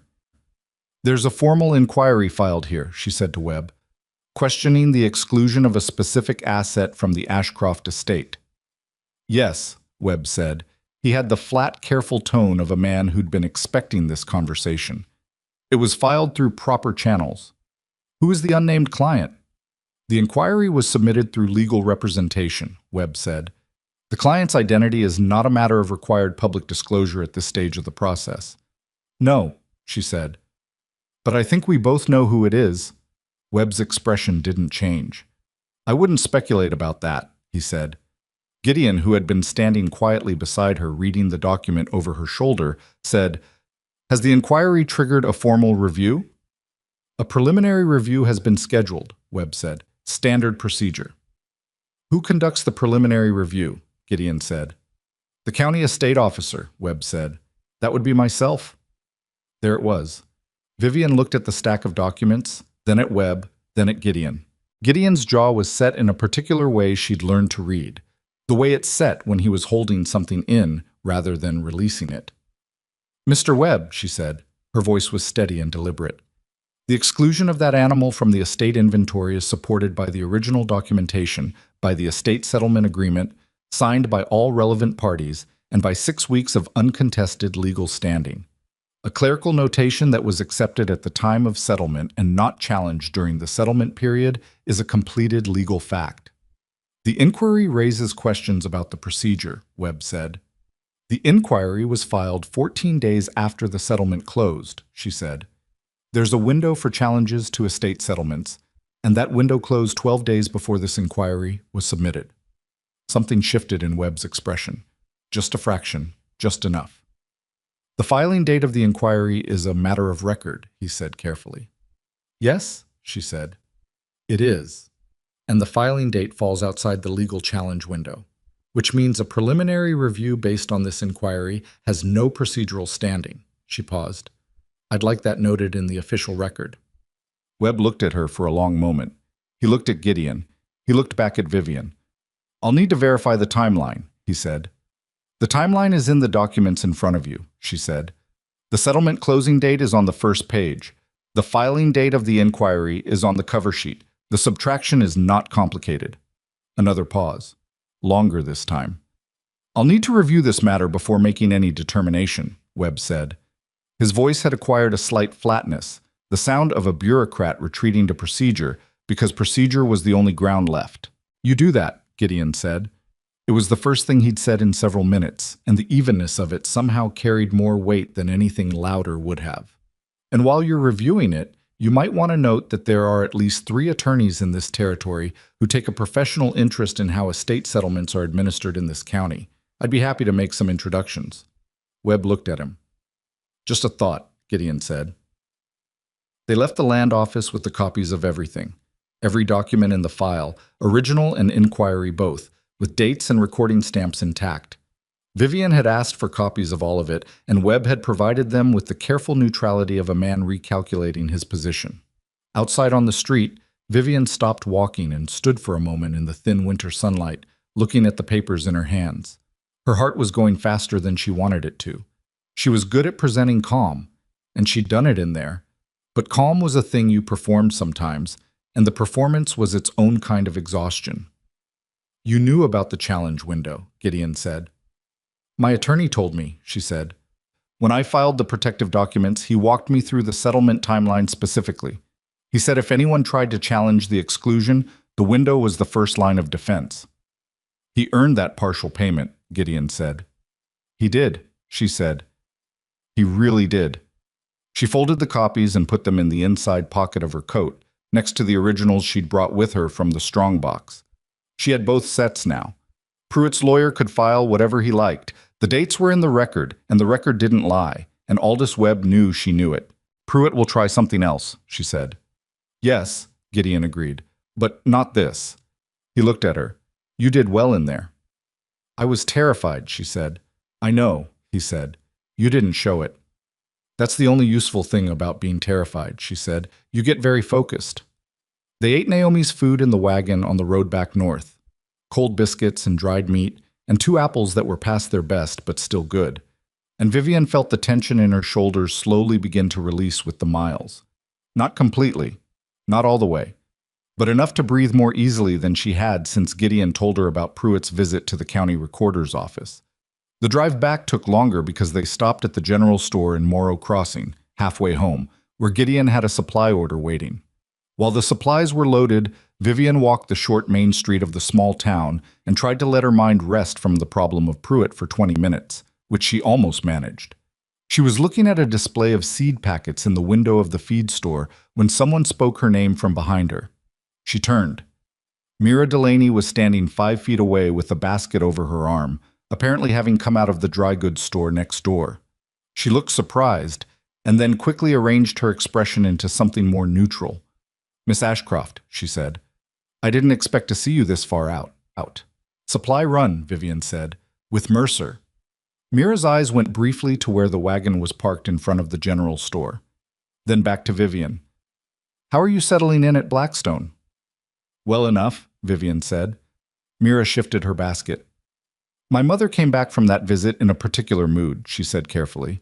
I don't always agree with how she stopped, started again. The filly you were working with, has she improved? Considerably, Vivian said. She's still cautious, but she's not bolting anymore. Give her another month. Mira nodded. Something in her posture loosened slightly. I've been trying to work with our 2 young horses at home, and I don't really know what I'm doing, she said. I grew up with cattle more than horses. My father had horses, but he didn't pass it on before he died. Vivian looked at her. How old are the horses? 3 and 4, both geldings. The 4-year-old is reasonably manageable. The 3-year-old is... She made a slight helpless gesture. Difficult. Difficult or specific, Vivian said. Mira blinked. I don't know the difference. I know, Vivian said. That's the problem. She thought for a moment. Come by Blackstone sometime. Bring the horse. I'll take a look. Mira stared at her. Why would you do that? Because you're not your mother, Vivian said, and because a horse that's struggling when it doesn't need to be bothers me more than it should. Mira was quiet for a moment. My mother won't like it, she said. That's between you and your mother, Vivian said. Something moved in Mira's face that looked like relief and looked like decision, the particular expression of someone who had been waiting for permission to make a choice they'd already made. All right, and she said, maybe next week. Any time, Vivian said. Just send word ahead so I know you're coming. She watched Mira walk back down the street toward wherever she'd left her horse, and then turned and went back to the wagon, and Gideon was there loading the last of the supplies, and looked at her with mild curiosity as she climbed up. Mira Delaney, he said. Yes. Ellen know you're making friends with her daughter? Ellen Delaney's feelings about my social arrangements are not something I'm concerned about, Vivian said. The corner of Gideon's mouth moved. Fair enough. They were an hour from Blackstone when the sky, which had been building something all day in the northwest, finally committed to it. The clouds came in fast, and the temperature dropped 10 degrees in 20 minutes, and the rain that had smelled like 2 days away arrived all at once, hard and cold, driving against the canvas cover and drumming on the wagon boards in the particular relentless way of a Nevada storm that had decided it was done waiting. Gideon pulled the canvas over them as best he could without stopping, driving through the rain with the practiced steadiness of someone who'd crossed this territory in worse conditions. Vivian pulled her coat tight and held the supply bag in her lap to keep it from sliding, and didn't complain about the cold because complaining about the cold was not going to make it less cold. You all right? Gideon said, raising his voice slightly over the rain. I'm fine, she said. You don't sound fine. I'm cold and wet, and I'm thinking about Pruitt trying again from a different angle, she said. But physically, I'm fine. He'll try the boundary, Gideon said. That's my read. He's lost the legal angle on Willow. Next move is the North Range water access. He's been building a case for contested boundary for 2 years. I think he'll push it now because he's angry. Angry men make mistakes, she said. Yes, he said, and they also cause damage while they're making them. She thought about that. The spring on the North Range, how is it documented? Survey from 1872, he said. Blackstone's deed includes the water rights explicitly. Has anyone verified the survey markers recently? A pause. Not in the last 5 years. She looked at him through the rain. Pruitt's had access to the north boundary, she said. You told me he's been up there 3 times this month. Gideon's jaw moved the way it did when he was processing something he didn't like. You think he's moved the markers? I think he might have moved the markers, she said. I think it's worth finding out before he makes any formal claim. Another pause, longer. The rain hammered the canvas and the horses moved steadily through it, heads down against the wet. I'll go up tomorrow morning, Gideon said. I'll come with you, she said. It's rough country up on the North Range. I know rough country, she said. He glanced at her sideways. I know you do, he said. I was giving you the option, not the limitation. She settled back on the bench. Tomorrow morning, then, she said. They made Blackstone just past dark, soaked through and cold, and the barn lights were on, and Cal had clearly heard the wagon coming because the barn doors were open when they pulled in, warm light spilling out into the wet dark. Cal took the horses' heads while Gideon climbed down, and Vivian handed the supply bag to Pete Dawes, who appeared out of nowhere to take it, and the ordinary machinery of the ranch receiving them home operated around her with an efficiency she was starting to recognize as the particular competence of a well-run outfit where people knew their work and did it without being directed. She hadn't expected to find that comforting. She found it comforting. Naomi had food on the stove and the main house was warm, and she handed Vivian a dry blanket from the hall closet without comment when she came through the door, which was the closest Naomi had come to maternal feeling in Vivian's direction, and she received it without making anything of it, which was the right response. At the table, over soup that was considerably better than anything Vivian had eaten since leaving the Ashcroft Ranch, she laid out for Naomi exactly what they'd found at the land office. Naomi listened without interrupting, her hands around her coffee cup, her eyes moving occasionally from Vivian to Gideon and back. When Vivian finished, Naomi was quiet for a moment. Webb's going to drop it, Naomi said. He knows when he's overextended. I think so too, Vivian said. But Pruitt doesn't know yet that Webb's going to drop it. No, Naomi said. He doesn't. And in the meantime, we think he may have tampered with the North Range survey markers, Gideon said. Naomi set down her coffee cup with a careful, deliberate motion. That's a criminal matter, she said. Only if we can prove the markers were moved deliberately, Gideon said. If they've just drifted, if a fence post shifted, if a stone moved, it becomes a boundary dispute, civil, not criminal, long and expensive. We need to document the current positions against the original survey, Vivian said. Tomorrow, before Pruitt has any reason to think we're looking. Naomi looked at her. You're going to go up to the North Range tomorrow? Yes. With Gideon? Yes. Naomi turned her coffee cup in her hands, some thought moving behind her eyes that she didn't share. All right, she said finally. Take Cal. 3 sets of eyes are better than 2. And Cal knows that boundary better than either of you. Good thought, Gideon said. Naomi looked at him. I have them occasionally, she said. Then to Vivian, eat the rest of that soup. You look like you haven't been warm all day. Vivian ate the soup. She was not warm all day, and the soup helped. Later, when Gideon had gone to brief Cal and Naomi had gone to bed, Vivian sat alone at the kitchen table for a few minutes with the copies of the land office documents spread in front of her, going through them one more time in the quiet.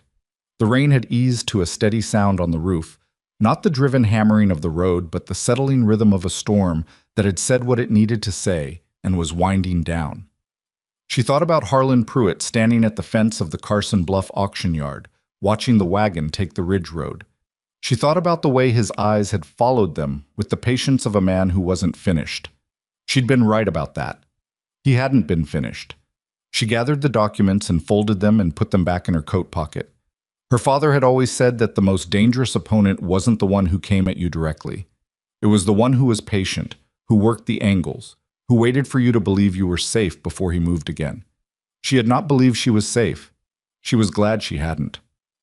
The lamp on the table was burning low, and the rain was still coming down, and somewhere in the barn, Willow was dry and fed and doing whatever horses did in the quiet hours of the night, and Vivian sat at the table a little longer than she needed to, just breathing, just letting the day be over. Then she turned down the lamp and went to bed. She was up before first light, the way she always was. And by the time she had Willow fed and saddled, because she was riding, not riding in the wagon, for this, Cal Braden was already in the yard with 2 horses ready and a look on his face that said he'd been briefed and had opinions about the situation that he was keeping to himself for the moment.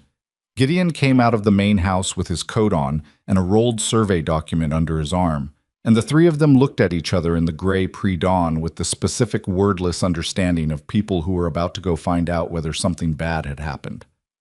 North boundary's about 2 hours from here in good conditions, Cal said. Ground's going to be wet from last night. Might be closer to 3.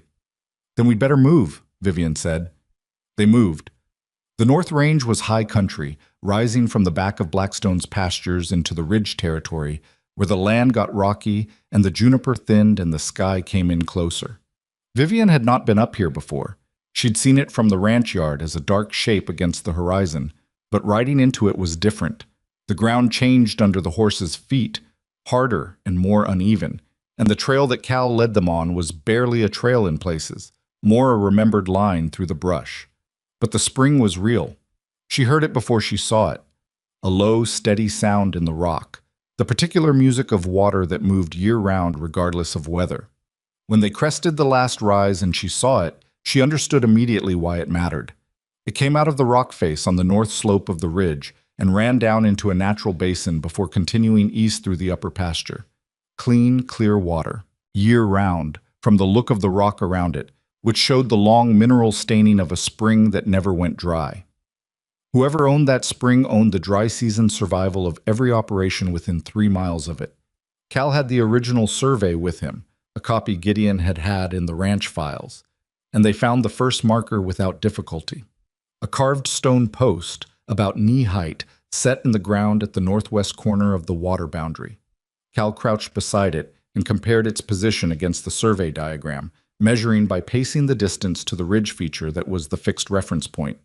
He stood up slowly. "Off," he said. "How far?" Gideon said. "About 9 feet to the south," Cal said, "toward Blackstone. From the survey reference point, this stone should sit here." He marked an X in the wet dirt with his boot heel, 9 feet north of where the stone currently sat. "Somebody's moved it toward us, which means it looks like our boundary extends less far north than the survey says." Vivian looked at the second marker, which she could see from where she stood, another carved stone 20 yards east along the boundary line. "Let's check the other one," she said. The other one was off by 11 feet. Same direction, same pattern. Someone had moved both markers, moved them carefully and consistently, not sloppily, in a way that would be difficult to notice without the original survey for comparison. It had been done by someone who understood surveying, someone who'd had access to the original documents. Gideon crouched beside the second marker and looked at the ground around it. Vivian crouched beside him. The soil around the stone's base was slightly different in color from the surrounding ground. Not dramatically, not in a way you'd notice from horseback or from a distance, but at close range the disturbance was visible. Recently disturbed. The rain last night had softened the edges of it, but it was there. "When did it rain last before last night?" Vivian said. 8 days, Cal said. "We had a dry stretch." "Then this was done in the last 8 days, she said. "Before last night's rain, after the dry spell started." She looked at Gideon. "He was up here. One of those 3 times you mentioned." Gideon's hand rested on the stone. His jaw was set the way it got. He was quiet for a long time. "We document this," he said finally. "Everything, the current position, the survey position, the soil disturbance. We get a licensed surveyor up here before the week is out, and we have it all on record." "And then?" Cal said. Gideon stood up. He looked north toward where Pruitt's range began beyond the next ridge line. His expression was not angry in the hot, demonstrative way of a man who needed to show his anger. It was something quieter and more settled, the specific quality of a decision being made. "And then," he said, "we go see the county sheriff." Vivian stood beside him and looked at the spring, still running, still clear, indifferent to the human contest being waged around it. The water didn't know whose it was. It just ran. She put her hand briefly on Gideon's arm, not in the way of comfort, not in the way of any particular intimacy, but in the simple, practical way of one person telling another that they were not doing this alone. He looked at her hand and then at her, and whatever he saw in her face he held for a moment before looking back at the spring. "All right," he said, "let's get this measured properly." Cal already had the measuring rope out. They got to work, and the spring ran steadily beside them, and the morning light came in cold and clear over the ridge, and Vivian wrote down every number Cal called out in the small notebook she'd started keeping in her coat pocket the day she arrived at Blackstone, because she had learned, from her father, from the months of watching the bank take everything he'd built, that the numbers mattered and the records mattered, and the person who kept the careful, accurate, unimpeachable record was the person who had something solid to stand on when the ground started shifting underneath. She wrote everything down. The surveyor's name was Harold Fitch, and he arrived at Blackstone 2 days after the North Range discovery with a leather satchel full of instruments and the professionally skeptical manner of a man who'd been called out to adjudicate boundary disputes before, and had learned not to form opinions before he had measurements. Gideon had ridden to Carson City the morning after they'd found the moved markers and retained Fitch through the Territory Surveying Office. An official engagement, documented, with a written commission that specified the purpose and the property. Vivian had suggested the formal paperwork. Gideon had agreed without needing to be told why. Everything that touched Pruitt's scheme needed to be on record in the right order, done the right way, because the right way was the only way that would hold up when it mattered. Fitch spent 4 hours on the North Range with his instruments and his careful, unhurried precision, and he did not talk while he worked, which Vivian respected. Cal walked the boundary with him and answered questions when Fitch asked them, and otherwise stayed quiet, which was its own kind of respect. Vivian stayed back near the spring and let the professionals do their work and wrote notes on what she observed without injecting herself into the process. When Fitch came down from the ridge at midday, his face had the particular neutral expression of a man whose professional neutrality was working hard. He sat at the table in the ranch office with his measurements spread in front of him and Gideon sitting across from him and Vivian in the chair against the wall. Present but not centered, because this was Gideon's property and his legal matter, and she was a witness, not a party. And he went through the numbers slowly, comparing what he'd found against the 1872 survey. "Both markers have been moved," he said. He said it plainly, without drama, in the tone of a man delivering a measurement rather than an accusation. "The northwest marker is 9 feet 4 inches south of its surveyed position. The northeast marker is 11 feet 1 inch south. The movement is consistent in direction and similar in magnitude." He paused. "In my professional assessment, this is not the result of ground shift, frost heave, or natural movement of any kind. The markers were physically relocated. The soil disturbance at both sites is consistent with extraction and replacement." "Could it have been accidental?" Gideon said. Fitch looked at him over his instruments.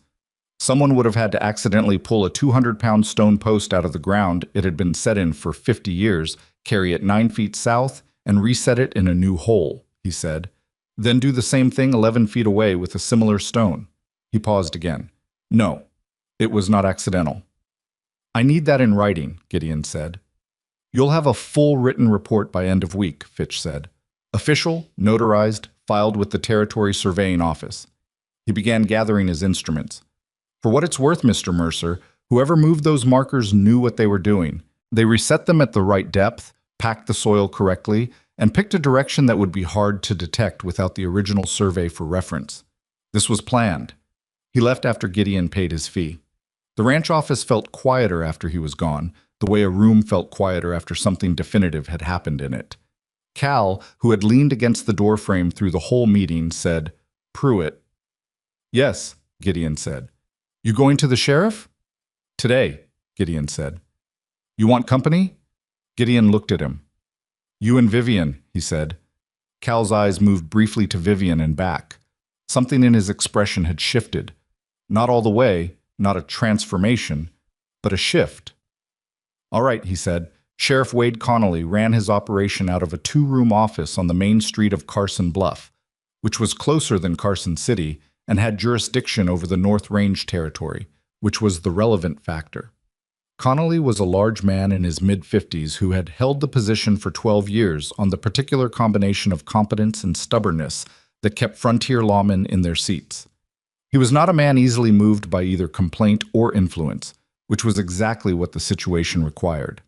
He read Fitch's preliminary notes, a handwritten summary Fitch had provided before the formal report, with the unhurried attention of someone who read documents the way some men read tracts, looking for what was being told between the lines. When he finished, he set the papers down and looked at Gideon. Fitch is solid, he said. His professional assessment carries weight with the territory court. That was the point of using him, Gideon said. You're alleging deliberate tampering with survey markers, Connolly said. That's criminal trespass and property fraud at minimum. Depending on intent and outcome, it climbs higher.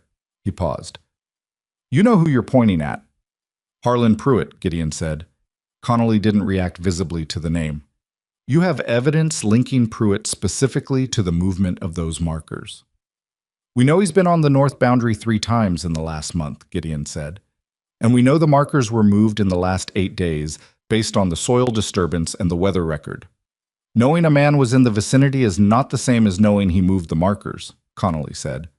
No, Gideon agreed, but combined with a formal inquiry filed at the land office questioning my ownership of the North Range water rights, filed by an attorney working for an unnamed client, filed 2 weeks ago, which is when Pruitt started making regular visits to my boundary.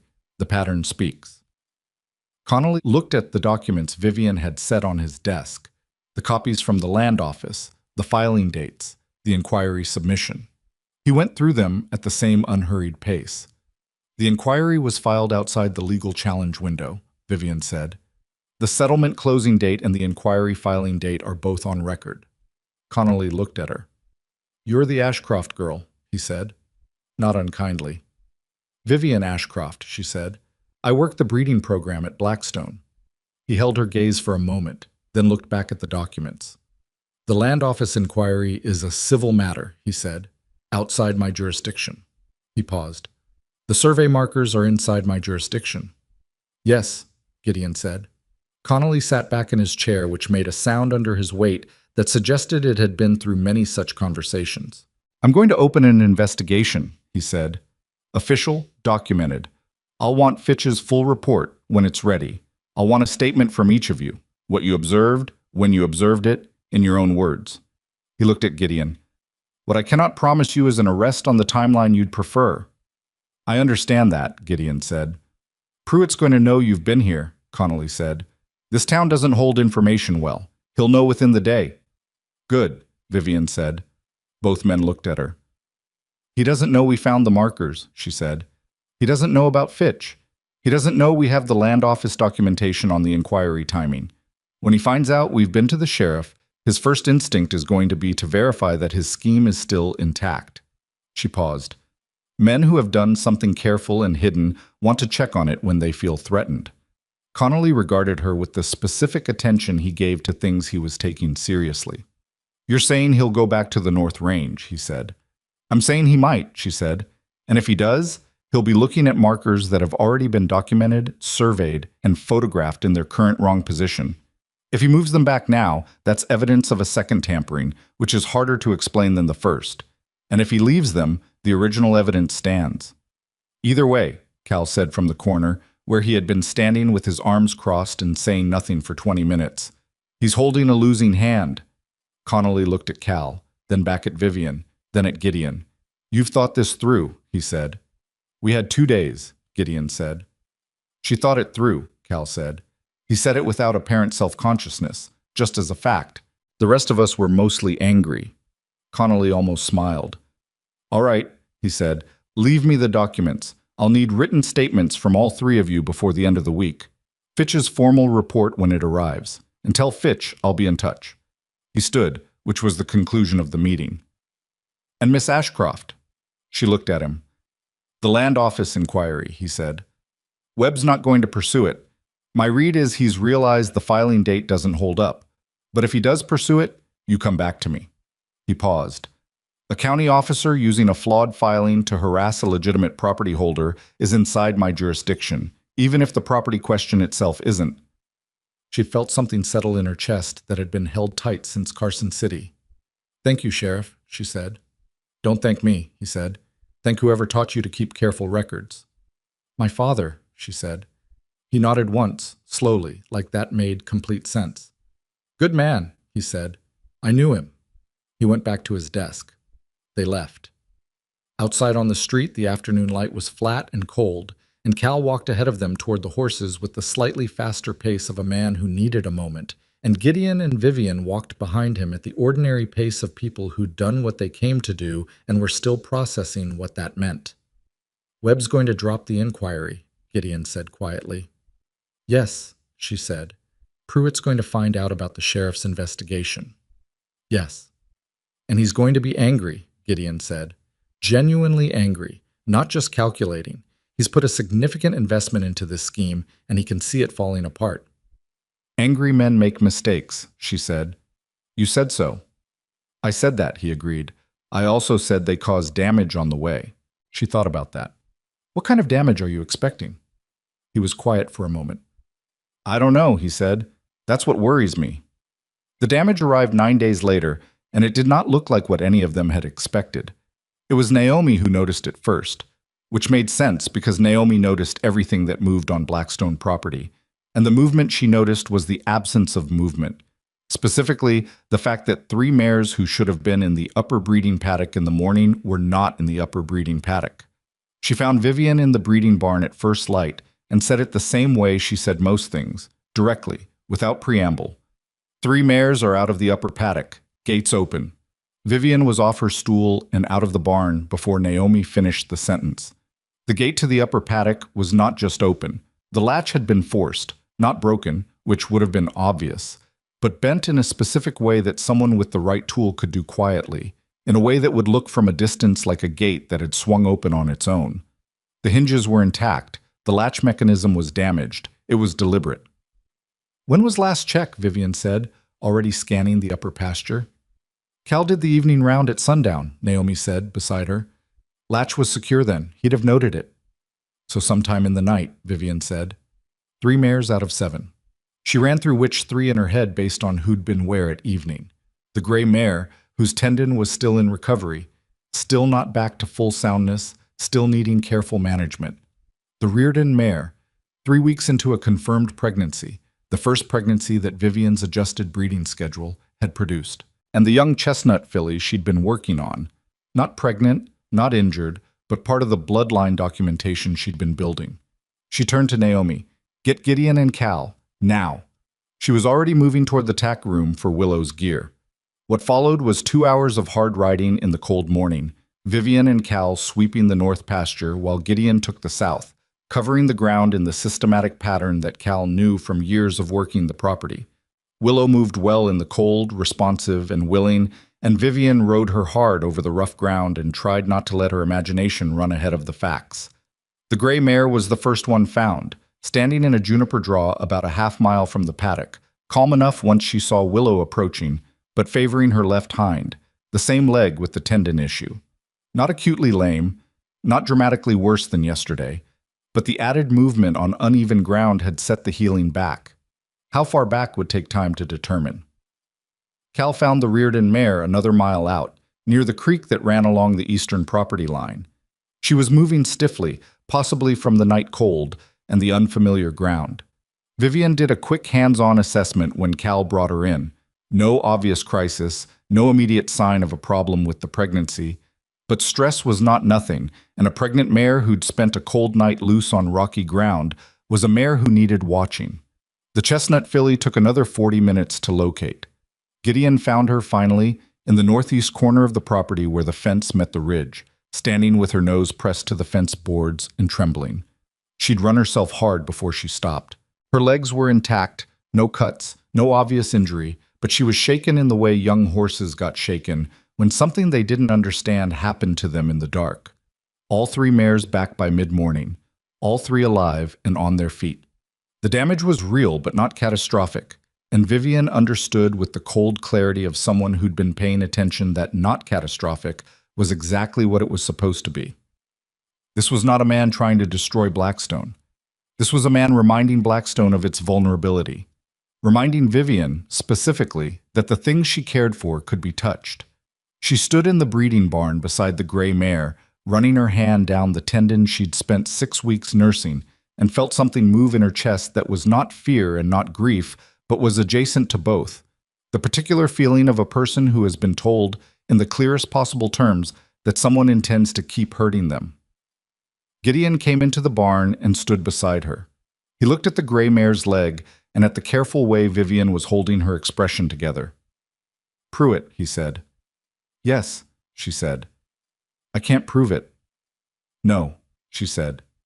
"Not yet." "Connolly needs to know," Gideon said. "Yes," she said. "And Fitch's report is due in 2 days. We need to push for it." Gideon was quiet for a moment. He put his hand on the gray mare's neck, above where Vivian's hand rested on the leg, and she was aware of the proximity in a way she hadn't been aware of proximity in a long time. She was also aware that she was too tired and too angry and too focused on the problem to do anything with that awareness except set it aside. "This is because of the sheriff," she said. "He found out we'd been there, and this was his response." "I think so," Gideon said, "which means Connolly was right. He's angry now, not calculating." She paused. "Angry enough to do something this visible, this," she searched for the word, "petty. This is not a man working a long game anymore. This is a man who wants to hurt something." "What do you want to do?" Gideon said.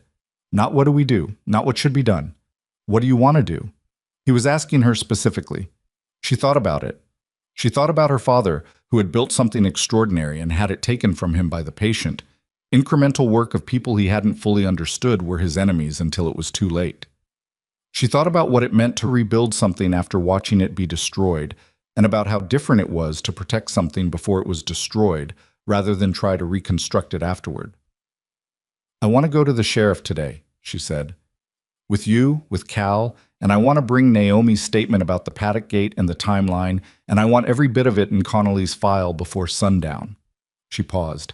"And then I want to do something I've been thinking about since Carson City." Gideon looked at her. "What's that?" "The original debt records from my father's estate," she said. "The creditors that didn't make sense. You said the numbers were wrong. You said you'd investigated and couldn't prove anything." She met his eyes. "I want to look at those records myself, all of them, not just what the bank provided, the original loan agreements, the creditor filings, the timeline of the debt accumulation. Where would those be?" "My father kept records the way I keep records," she said. "Careful, complete, and in more than one place. The land office has the estate documents, but he also kept a private business ledger." She paused. "I didn't give it to the estate attorney because I didn't know what was in it, and I didn't want to hand anything to the bank that might give them leverage they didn't already have." Gideon was very still. "Where's the ledger?"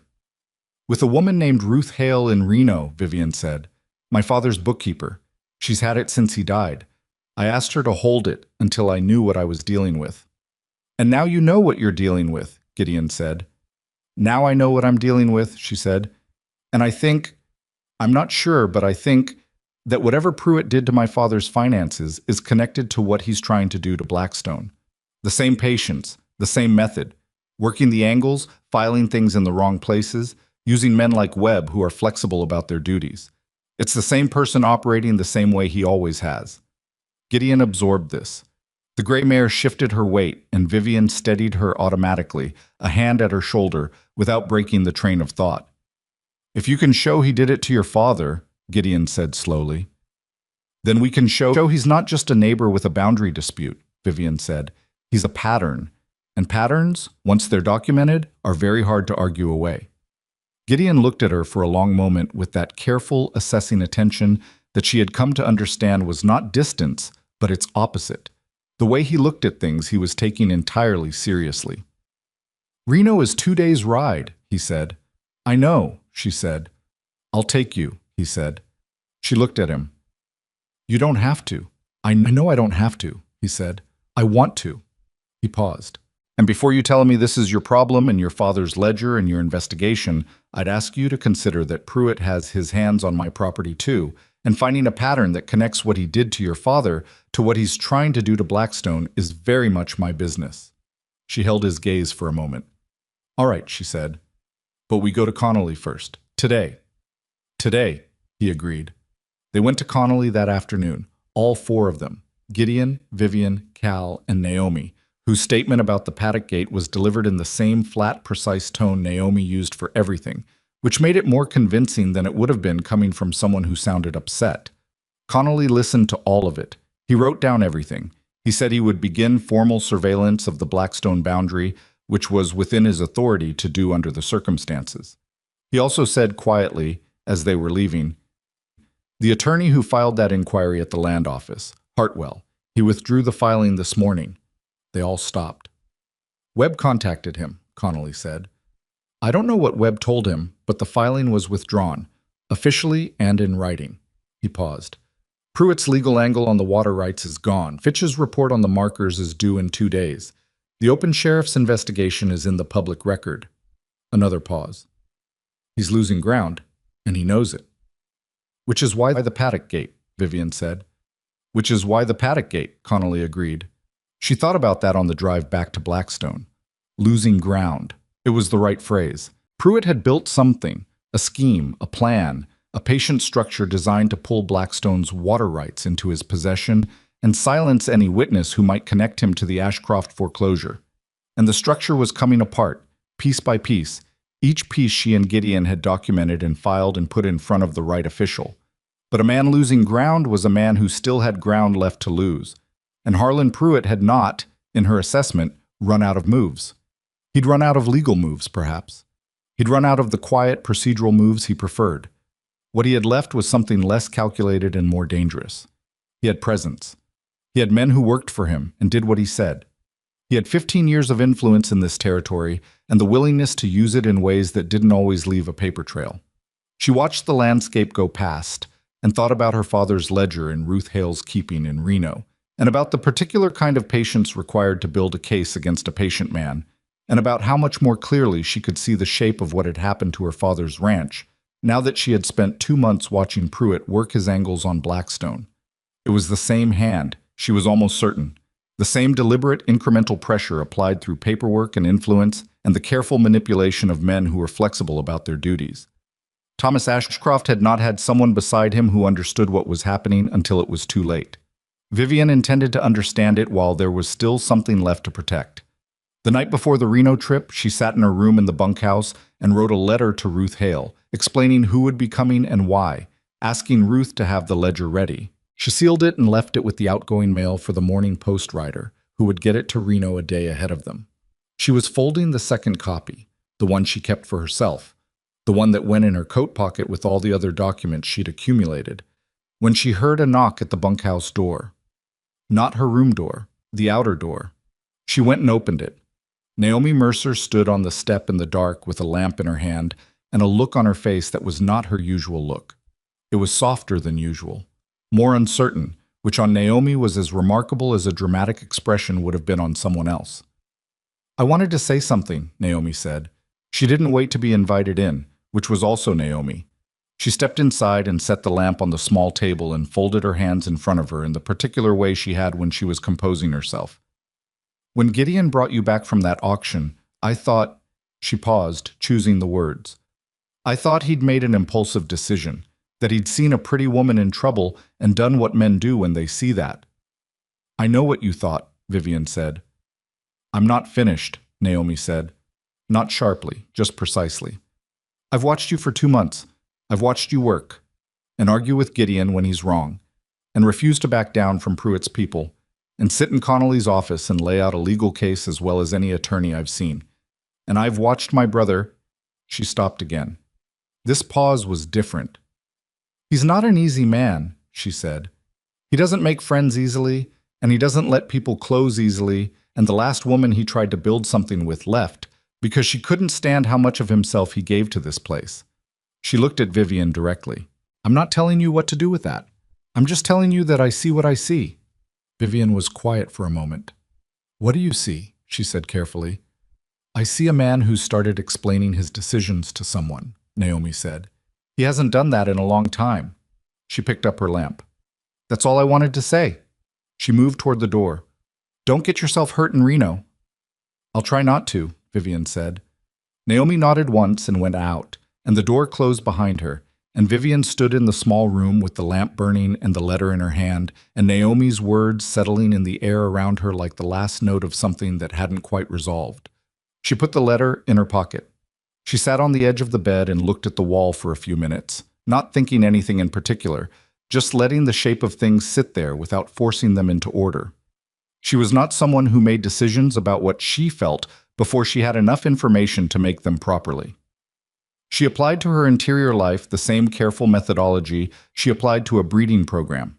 You watched, you recorded, you let time do what time did, and you didn't commit until the evidence was sufficient. She didn't have sufficient evidence yet, about a number of things, but she was accumulating it.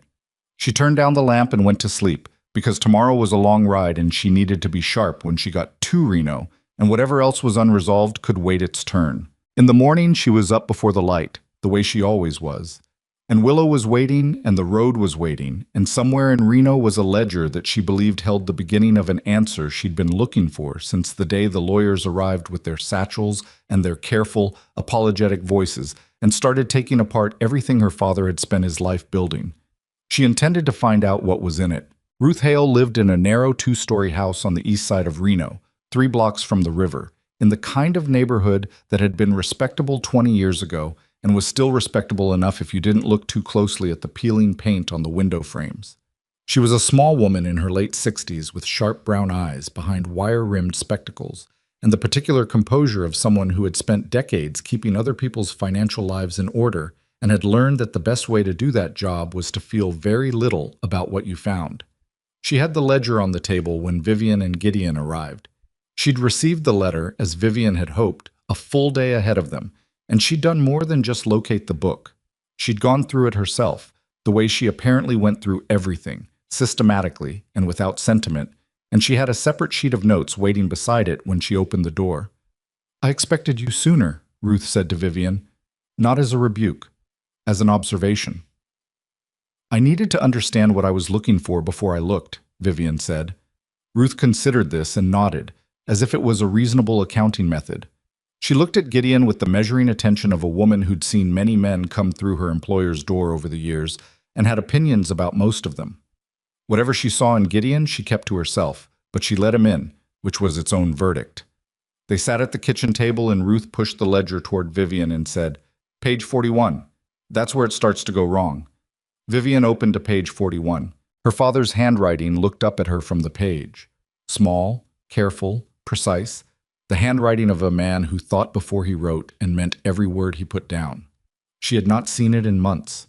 She had not prepared herself for how it would feel to see it now, and the feeling moved through her chest before she could stop it, sharp and brief, and she pressed it back down because there was work to do, and she could grieve properly later, when the work was done. Page 41 was dated 3 years before her father's death. It was a record of a loan, a significant one, larger than anything in the preceding pages, taken against the anticipated value of the next breeding season's full crop. The creditor listed was a financial institution Vivian had never heard of, the Nevada Territorial Lending Consortium. She had never heard of it because it did not exist. She looked at Ruth. This institution, she said, doesn't appear in any territorial business registry I could find, Ruth said. I checked before you arrived.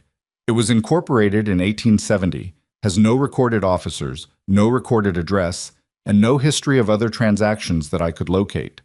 She paused. It does, however, have a registered agent. Who? Gideon said. Ruth looked at her notes. A man named Carvel, Martin Carvel, attorney at law, Carson City. Vivian and Gideon looked at each other. Carvel is Pruitt's personal attorney, Gideon said. Has been for 10 years. Ruth looked at him over her spectacles. Then I suspect, she said, with the measured understatement of a woman who dealt in facts, that this loan was not what it appeared to be. Vivian went through the rest of the ledger with the same care she gave to breeding records, page by page, entry by entry, building the picture from its components. What she found, over the course of 2 hours at Ruth Hale's kitchen table with Gideon beside her reading the same pages, was this. 3 years before her father died, a loan had been made against the Ashcroft operation through a fictitious institution controlled by Pruitt's attorney. The loan carried an interest rate that was slightly above the normal range, but not outrageously so, not enough to trigger immediate suspicion. It had been structured with a balloon payment due at the end of year 3, which was the year her father died. Her father had not known, Vivian believed, that the institution was fictitious. He was meticulous about his operations, but he was not, by temperament, a suspicious man. He trusted what looked legitimate until he had reason not to, and the paperwork had been made to look legitimate. What he might have found out, and what might have gotten him looking more closely, was visible in a notation on page 67, written in a slightly different ink than the surrounding entries, as if added later, in a smaller and slightly less controlled hand than his usual writing. The hand, Vivian thought, of a man who was writing quickly and carefully because he'd discovered something alarming. See confirmed. NTL Consortium. Carvel agent. HP connection. Check original deed conditions. North Range water.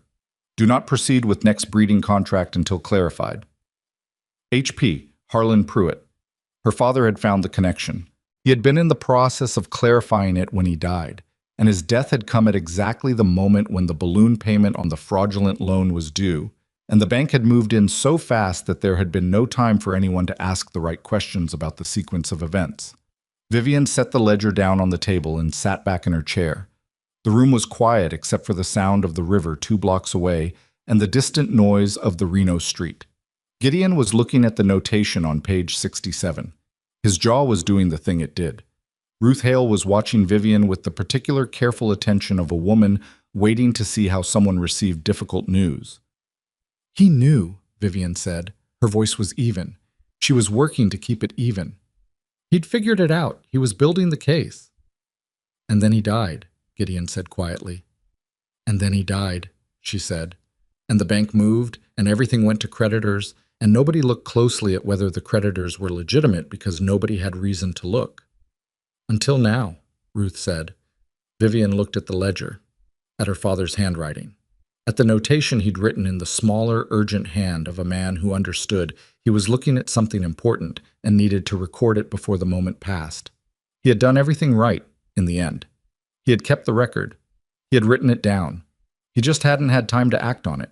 She was going to act on it. I need copies of all of this, she said to Ruth. Every page with an entry related to the consortium, the notation on 67, the original loan agreement, if it's here. The loan agreement is in the back pocket of the ledger, Ruth said. I found it when I was reviewing. Vivian found it.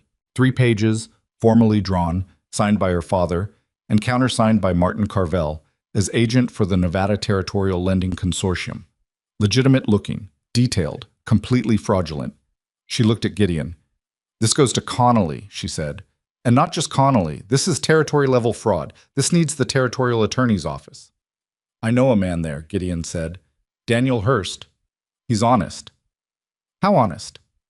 Honest enough that Pruitt has never been able to get close to him, Gideon said, which in this territory is as honest as you get. Then we need to see him, she said, before we go back to Blackstone. Ruth made the copies herself, at her kitchen table, with the careful hand of a woman who had copied financial documents her whole professional life. She would not let Vivian help, which Vivian accepted because the copies needed to be accurate, and Ruth was faster than she was. While Ruth worked, Vivian wrote a summary of the evidence chain, the fraudulent loan, the consortium, Carvel's role, the notation in her father's hand, the connection to the estate foreclosure, and the pattern that connected it to Pruitt's attempted land grab against Blackstone. She wrote it the way she'd been taught to write everything, clearly, without embellishment, in the order that events occurred, with every date and name and document reference accounted for. When both of them were finished, Vivian looked at what they'd assembled on the table. There it was. Not everything. Not a complete airtight case. Not something that made the outcome certain, but a documented pattern in multiple hands across multiple years supported by official records, and a bookkeeper's testimony and a murdered man's private notation that pointed unambiguously in one direction. Ruth, she said, would you be willing to provide a sworn statement about the ledger, its provenance, how you came to hold it, what you found when you reviewed it? Ruth looked at her over the spectacles. I held that ledger because your father trusted me with it, she said. I'll say whatever is true about it in whatever room requires me to say it. Vivian looked at her for a moment. Thank you, she said, for holding on to it, for not giving it to the estate attorneys when the bank was pushing. Ruth made a small sound that wasn't quite dismissal. Your father told me once that the difference between a good bookkeeper and a great one was knowing which records were too important to be anyone else's problem. She closed her notebook. I took that seriously. Daniel Hurst kept an office on the second floor of a building 2 streets from the territorial court, and he received them the same afternoon without an appointment, which said something about either Gideon standing in the territory or Hurst's genuine accessibility, and Vivian suspected it was some of both. He was younger than she'd expected, early 40s, lean and angular, with the sharp, mobile face of someone whose mind moved faster than his expression usually showed. He read the summary Vivian had written while they sat across his desk from him, and he read it the way she'd written it, in order, without jumping ahead. When he finished, he went back and read 2 sections again. Then he set it down. The notation in the ledger, he said, in Ashcroft's own hand. You have this documented. Ruth Hale's sworn statement and the original ledger, Vivian said, both available. And the consortium's registration. No registered officers, no address, Carvel as agent, Gideon said. All verifiable through the Territorial Business Registry. Hurst looked at the loan agreement copy. He looked at it for a long time. Carvel has been Pruitt's attorney for a decade, he said. It was not a question. Yes, Gideon said. And Pruitt has been attempting to acquire water rights from Blackstone Ranch through a land boundary claim, Hurst said, still not a question. A claim based on survey markers that were physically moved, Gideon said. Documented by licensed surveyor Harold Fitch. Formal report in Sheriff Connolly's file. Hurst sat back. He looked at the ceiling for a moment, which Vivian had learned was the gesture of a man who was building something in his head rather than avoiding the conversation. What you have, he said finally, is not a complete criminal prosecution. Not yet. What you have is a documented pattern with legitimate evidentiary weight that justifies a formal territorial investigation. He paused. Which I can open. Today. Under territorial fraud statutes. Another pause. Once a formal investigation opens, Carvel cannot represent Pruitt in any matter related to the investigation without creating a conflict of interest that would disqualify him. Which leaves Pruitt without his primary legal instrument, Gideon said. His primary instrument for this particular scheme, Hurst said carefully. He looked at Vivian. I want to be honest with you. This takes time.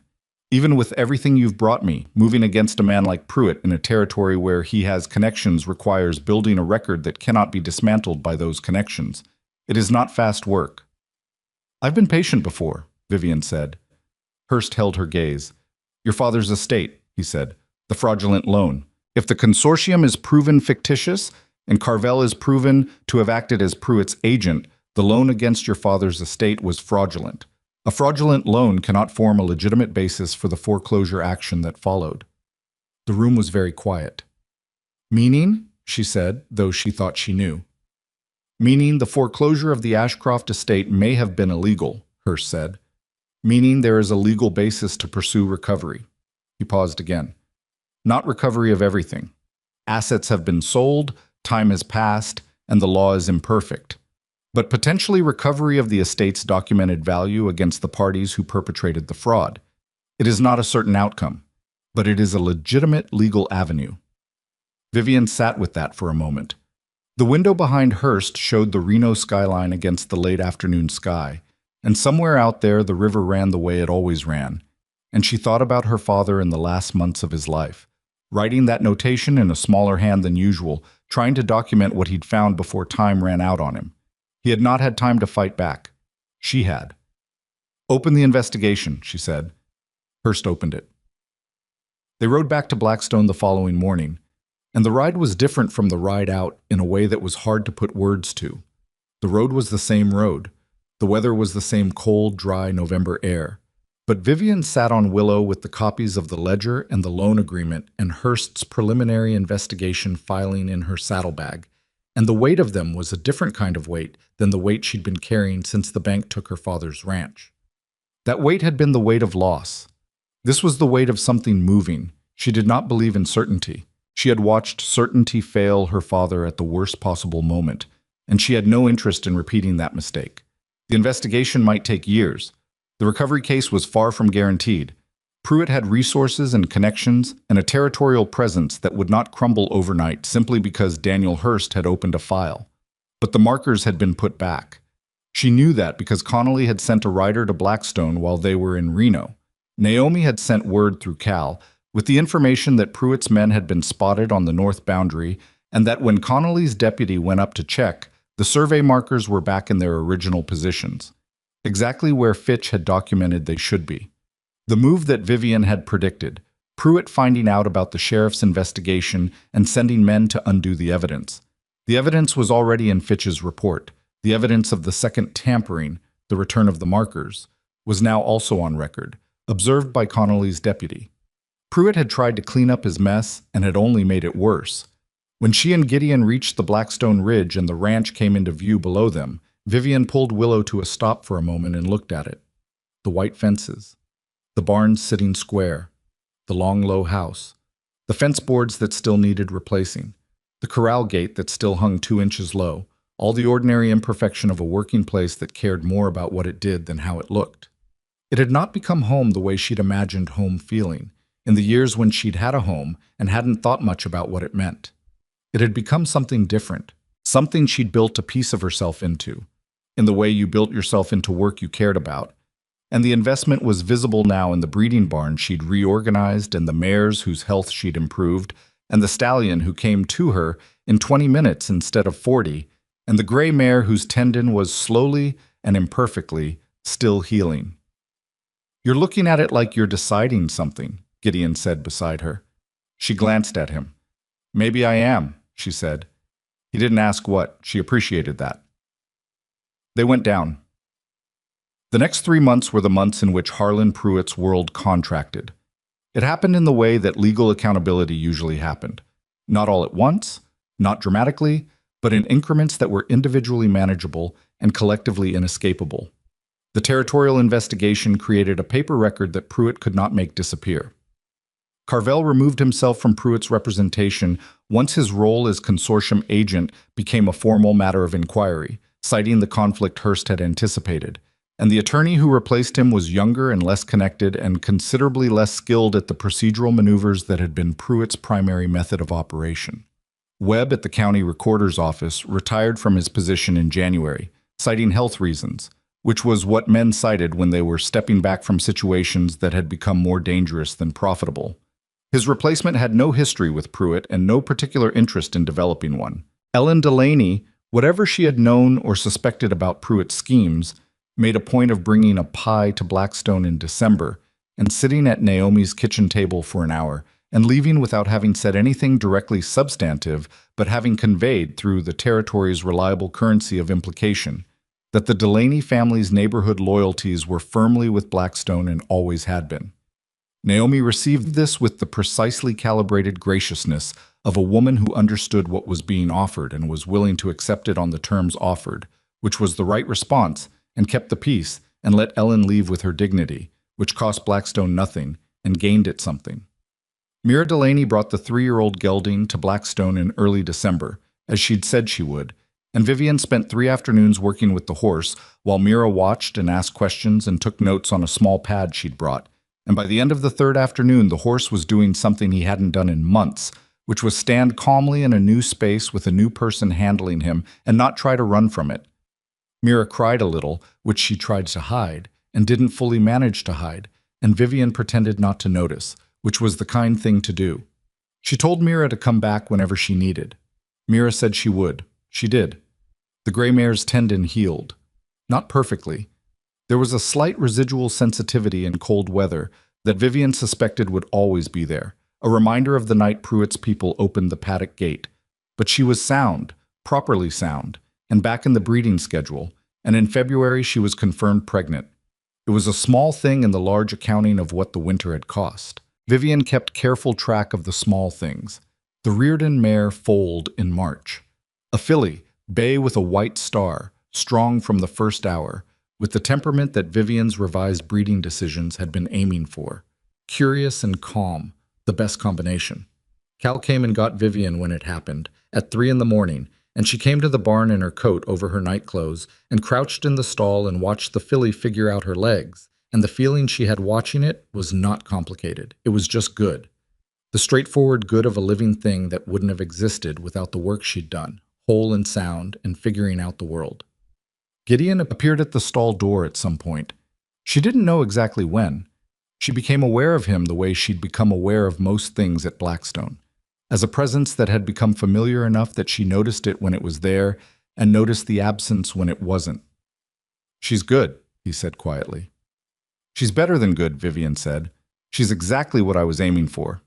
He was quiet for a moment. The filly had found her feet and was pressing close to her mother, and the mare was doing what mares did, steady and practical about the whole enormous thing. "I need to tell you something," Gideon said. She looked up at him. "I told you at the auction that I knew your father," he said. "I told you about the horse and the price and what he said." He paused.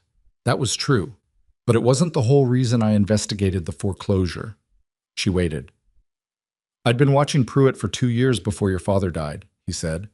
"I'd seen him work the same angles on smaller operations to the north, men who couldn't hold against the pressure, who sold out or walked away before anyone could document what was happening to them. I knew his method. I recognized it." He paused again. "When your father's foreclosure happened the way it did, I knew it wasn't what the bank said it was. I just couldn't get to the documentation fast enough, and by the time I had enough to bring to anyone, you were already gone from the ranch." Vivian was very still in the straw. "You went to the auction looking for me," she said. "I went to the auction because I knew you'd be there," he said. "Because I knew you had the last documented animal from your father's bloodline, and I knew Pruitt would be there for the same reason." He met her eyes. "I wasn't rescuing you. I want to be clear about that. I was trying to keep Pruitt from acquiring an asset that was part of a fraudulent estate, and I was trying to put someone who understood what her father had built in a position to fight for it." "You could have told me that at the auction," she said. "You wouldn't have believed me at the auction," he said. "You didn't know me. You had $9 and a horse and a man who just tried to take the horse from you, and the last thing you needed was a stranger with a complicated explanation." She thought about that. She thought about herself standing in the auction yard with Willow's lead rope clenched in both hands, trying to look like a woman who had choices. He was right. She wouldn't have believed him. She barely would have heard him. "So you paid $350 for a horse," she said. "I paid $350 for a horse," he said. "And I offered you work. And I waited for you to find the rest of it yourself." "You waited," she said. "You're not someone who needs things handed to her," he said. "I knew that the moment you didn't let go of the rope." She looked at him for a long moment in the dim barn light, with the filly moving behind her and the mare's steady breathing and the smell of new life around them. And she thought about all the things she'd cataloged about Gideon Mercer over the months she'd been at Blackstone. The decisions he made fast and the ones he held for a long time. The way he listened when she disagreed with him. The way he'd said, "What do you want to do?" instead of "What should we do?" The quiet, particular way he'd put his hand near hers on the gray mare's neck and not made anything of it. She thought about Naomi saying he started explaining his decisions to someone. She thought about her father, writing in his careful hand, building a record of what he'd found before time ran out. She thought about the ledger in Ruth Hale's keeping and the notation on page 67 and the fact that the most important things her father had left her were not the horses or the land or the bloodlines, but the methodology. The belief that if you documented everything and kept the record and stayed at the work, the truth would eventually have enough evidence behind it to stand on its own. "I'm not going to thank you for any of it," she said. "The bid, the job, the waiting." "I don't want to be thanked," he said. "Good," she said. "Because what I want is a partnership, formal, documented, equal share in the breeding program's decisions, and equal recognition in the operations record." She paused. "Not because of anything except that it's what I've earned." Gideon looked at her steadily. "I know what you've earned," he said. "I've known for a while." "Then we're agreed," she said. "We're agreed," he said. The filly made a small sound behind her, testing its voice in the way new foals did, and it was such an ordinary and extraordinary sound that Vivian almost laughed. And she didn't quite, but the almost was visible on her face, and Gideon saw it, and something in his expression did the thing it almost never did. It opened, just for a moment. just enough. She went back to watching the filly. He stayed in the doorway. Neither of them said anything else, because nothing else needed to be said right then, and they had both learned by now that the things that didn't need to be said were worth more than the things that were said before they were ready. In April, Daniel Hurst's investigation produced its first formal finding. The Nevada Territorial Lending Consortium was declared a fraudulent entity under territorial law, and Martin Carvel's registration as its agent was a matter of official record. The finding did not arrest anyone. It did not immediately recover anything. But it was on record, permanent and public, and it was the first domino in a sequence that Hurst told Vivian in a letter she received on a Tuesday morning while she was reviewing breeding notes would continue to fall. Pruitt did not attend the spring auction at Carson Bluff. This was noted by everyone who had always seen him there. On a Wednesday afternoon in late April, Vivian was in the round pen with the stallion, 20 minutes flat, now the way it had been for months, when she heard Willow call from the barn. Not an alarm call, not distress, just the particular low sound the mare made when Vivian had been out of her sight for longer than the mare considered reasonable. Vivian finished what she was doing with the stallion, latched the gate, and walked across the yard toward the barn. The Nevada afternoon light was doing what it did in late April, coming in at that long golden angle that made the fences and the barn boards and the ordinary working surfaces of a ranch look briefly like something more than themselves, the kind of light that made everything it touched seem worth keeping. She was thinking about the Reardon filly's first month of progress, and about the gray mare's confirmed pregnancy, and about the formal partnership agreement that she and Gideon had drawn up with an attorney from Carson City, a different attorney, a careful one, and signed in February with Naomi as witness, Naomi's signature written with the same precise and slightly reluctant hand she used for everything, which was somehow the most Naomi thing about the whole occasion. She was thinking about the letter from Hurst that said the sequence will continue, and about her father's ledger sitting now in Hurst's evidence file where it would do the most good, and about the copy of page 67 that she kept in her coat pocket, her father's handwriting pressed against her chest every day, which was something she had not told anyone and did not intend to. She was thinking about all of it and none of it, the way the mind moved when the urgent things had been handled, and what was left was the steady, ordinary forward motion of a life being built from what you had left after the worst had already happened. Gideon was leaning on the paddock fence when she came around the corner of the barn. He was looking at the upper pasture where the two youngest foals of the season were moving, testing themselves against the warm afternoon. He had a coffee cup in his hand and the relaxed posture of a man who had worked hard all day and earned this particular 10 minutes. He heard her footsteps and looked over. "Filly's moving well," he said. "She's moving beautifully," Vivian said. She came and stood beside him at the fence.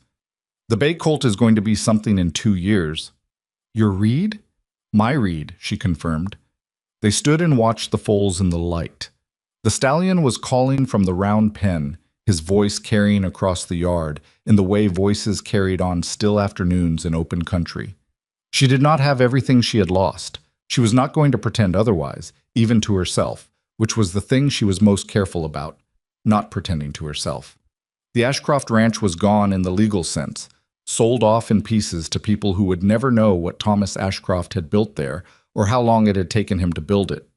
The recovery case was moving slowly through Hurst's office, and might move slowly for years and might not recover what she'd imagined in the dark months after her father's death that she was owed. But the ledger was in evidence. The fraud was on record.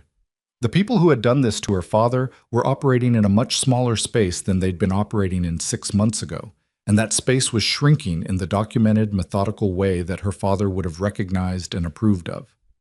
And she was here, standing at a fence in April light with good horses in front of her, and a partnership that was real, and work that was hers, and a copy of her father's handwriting in her pocket.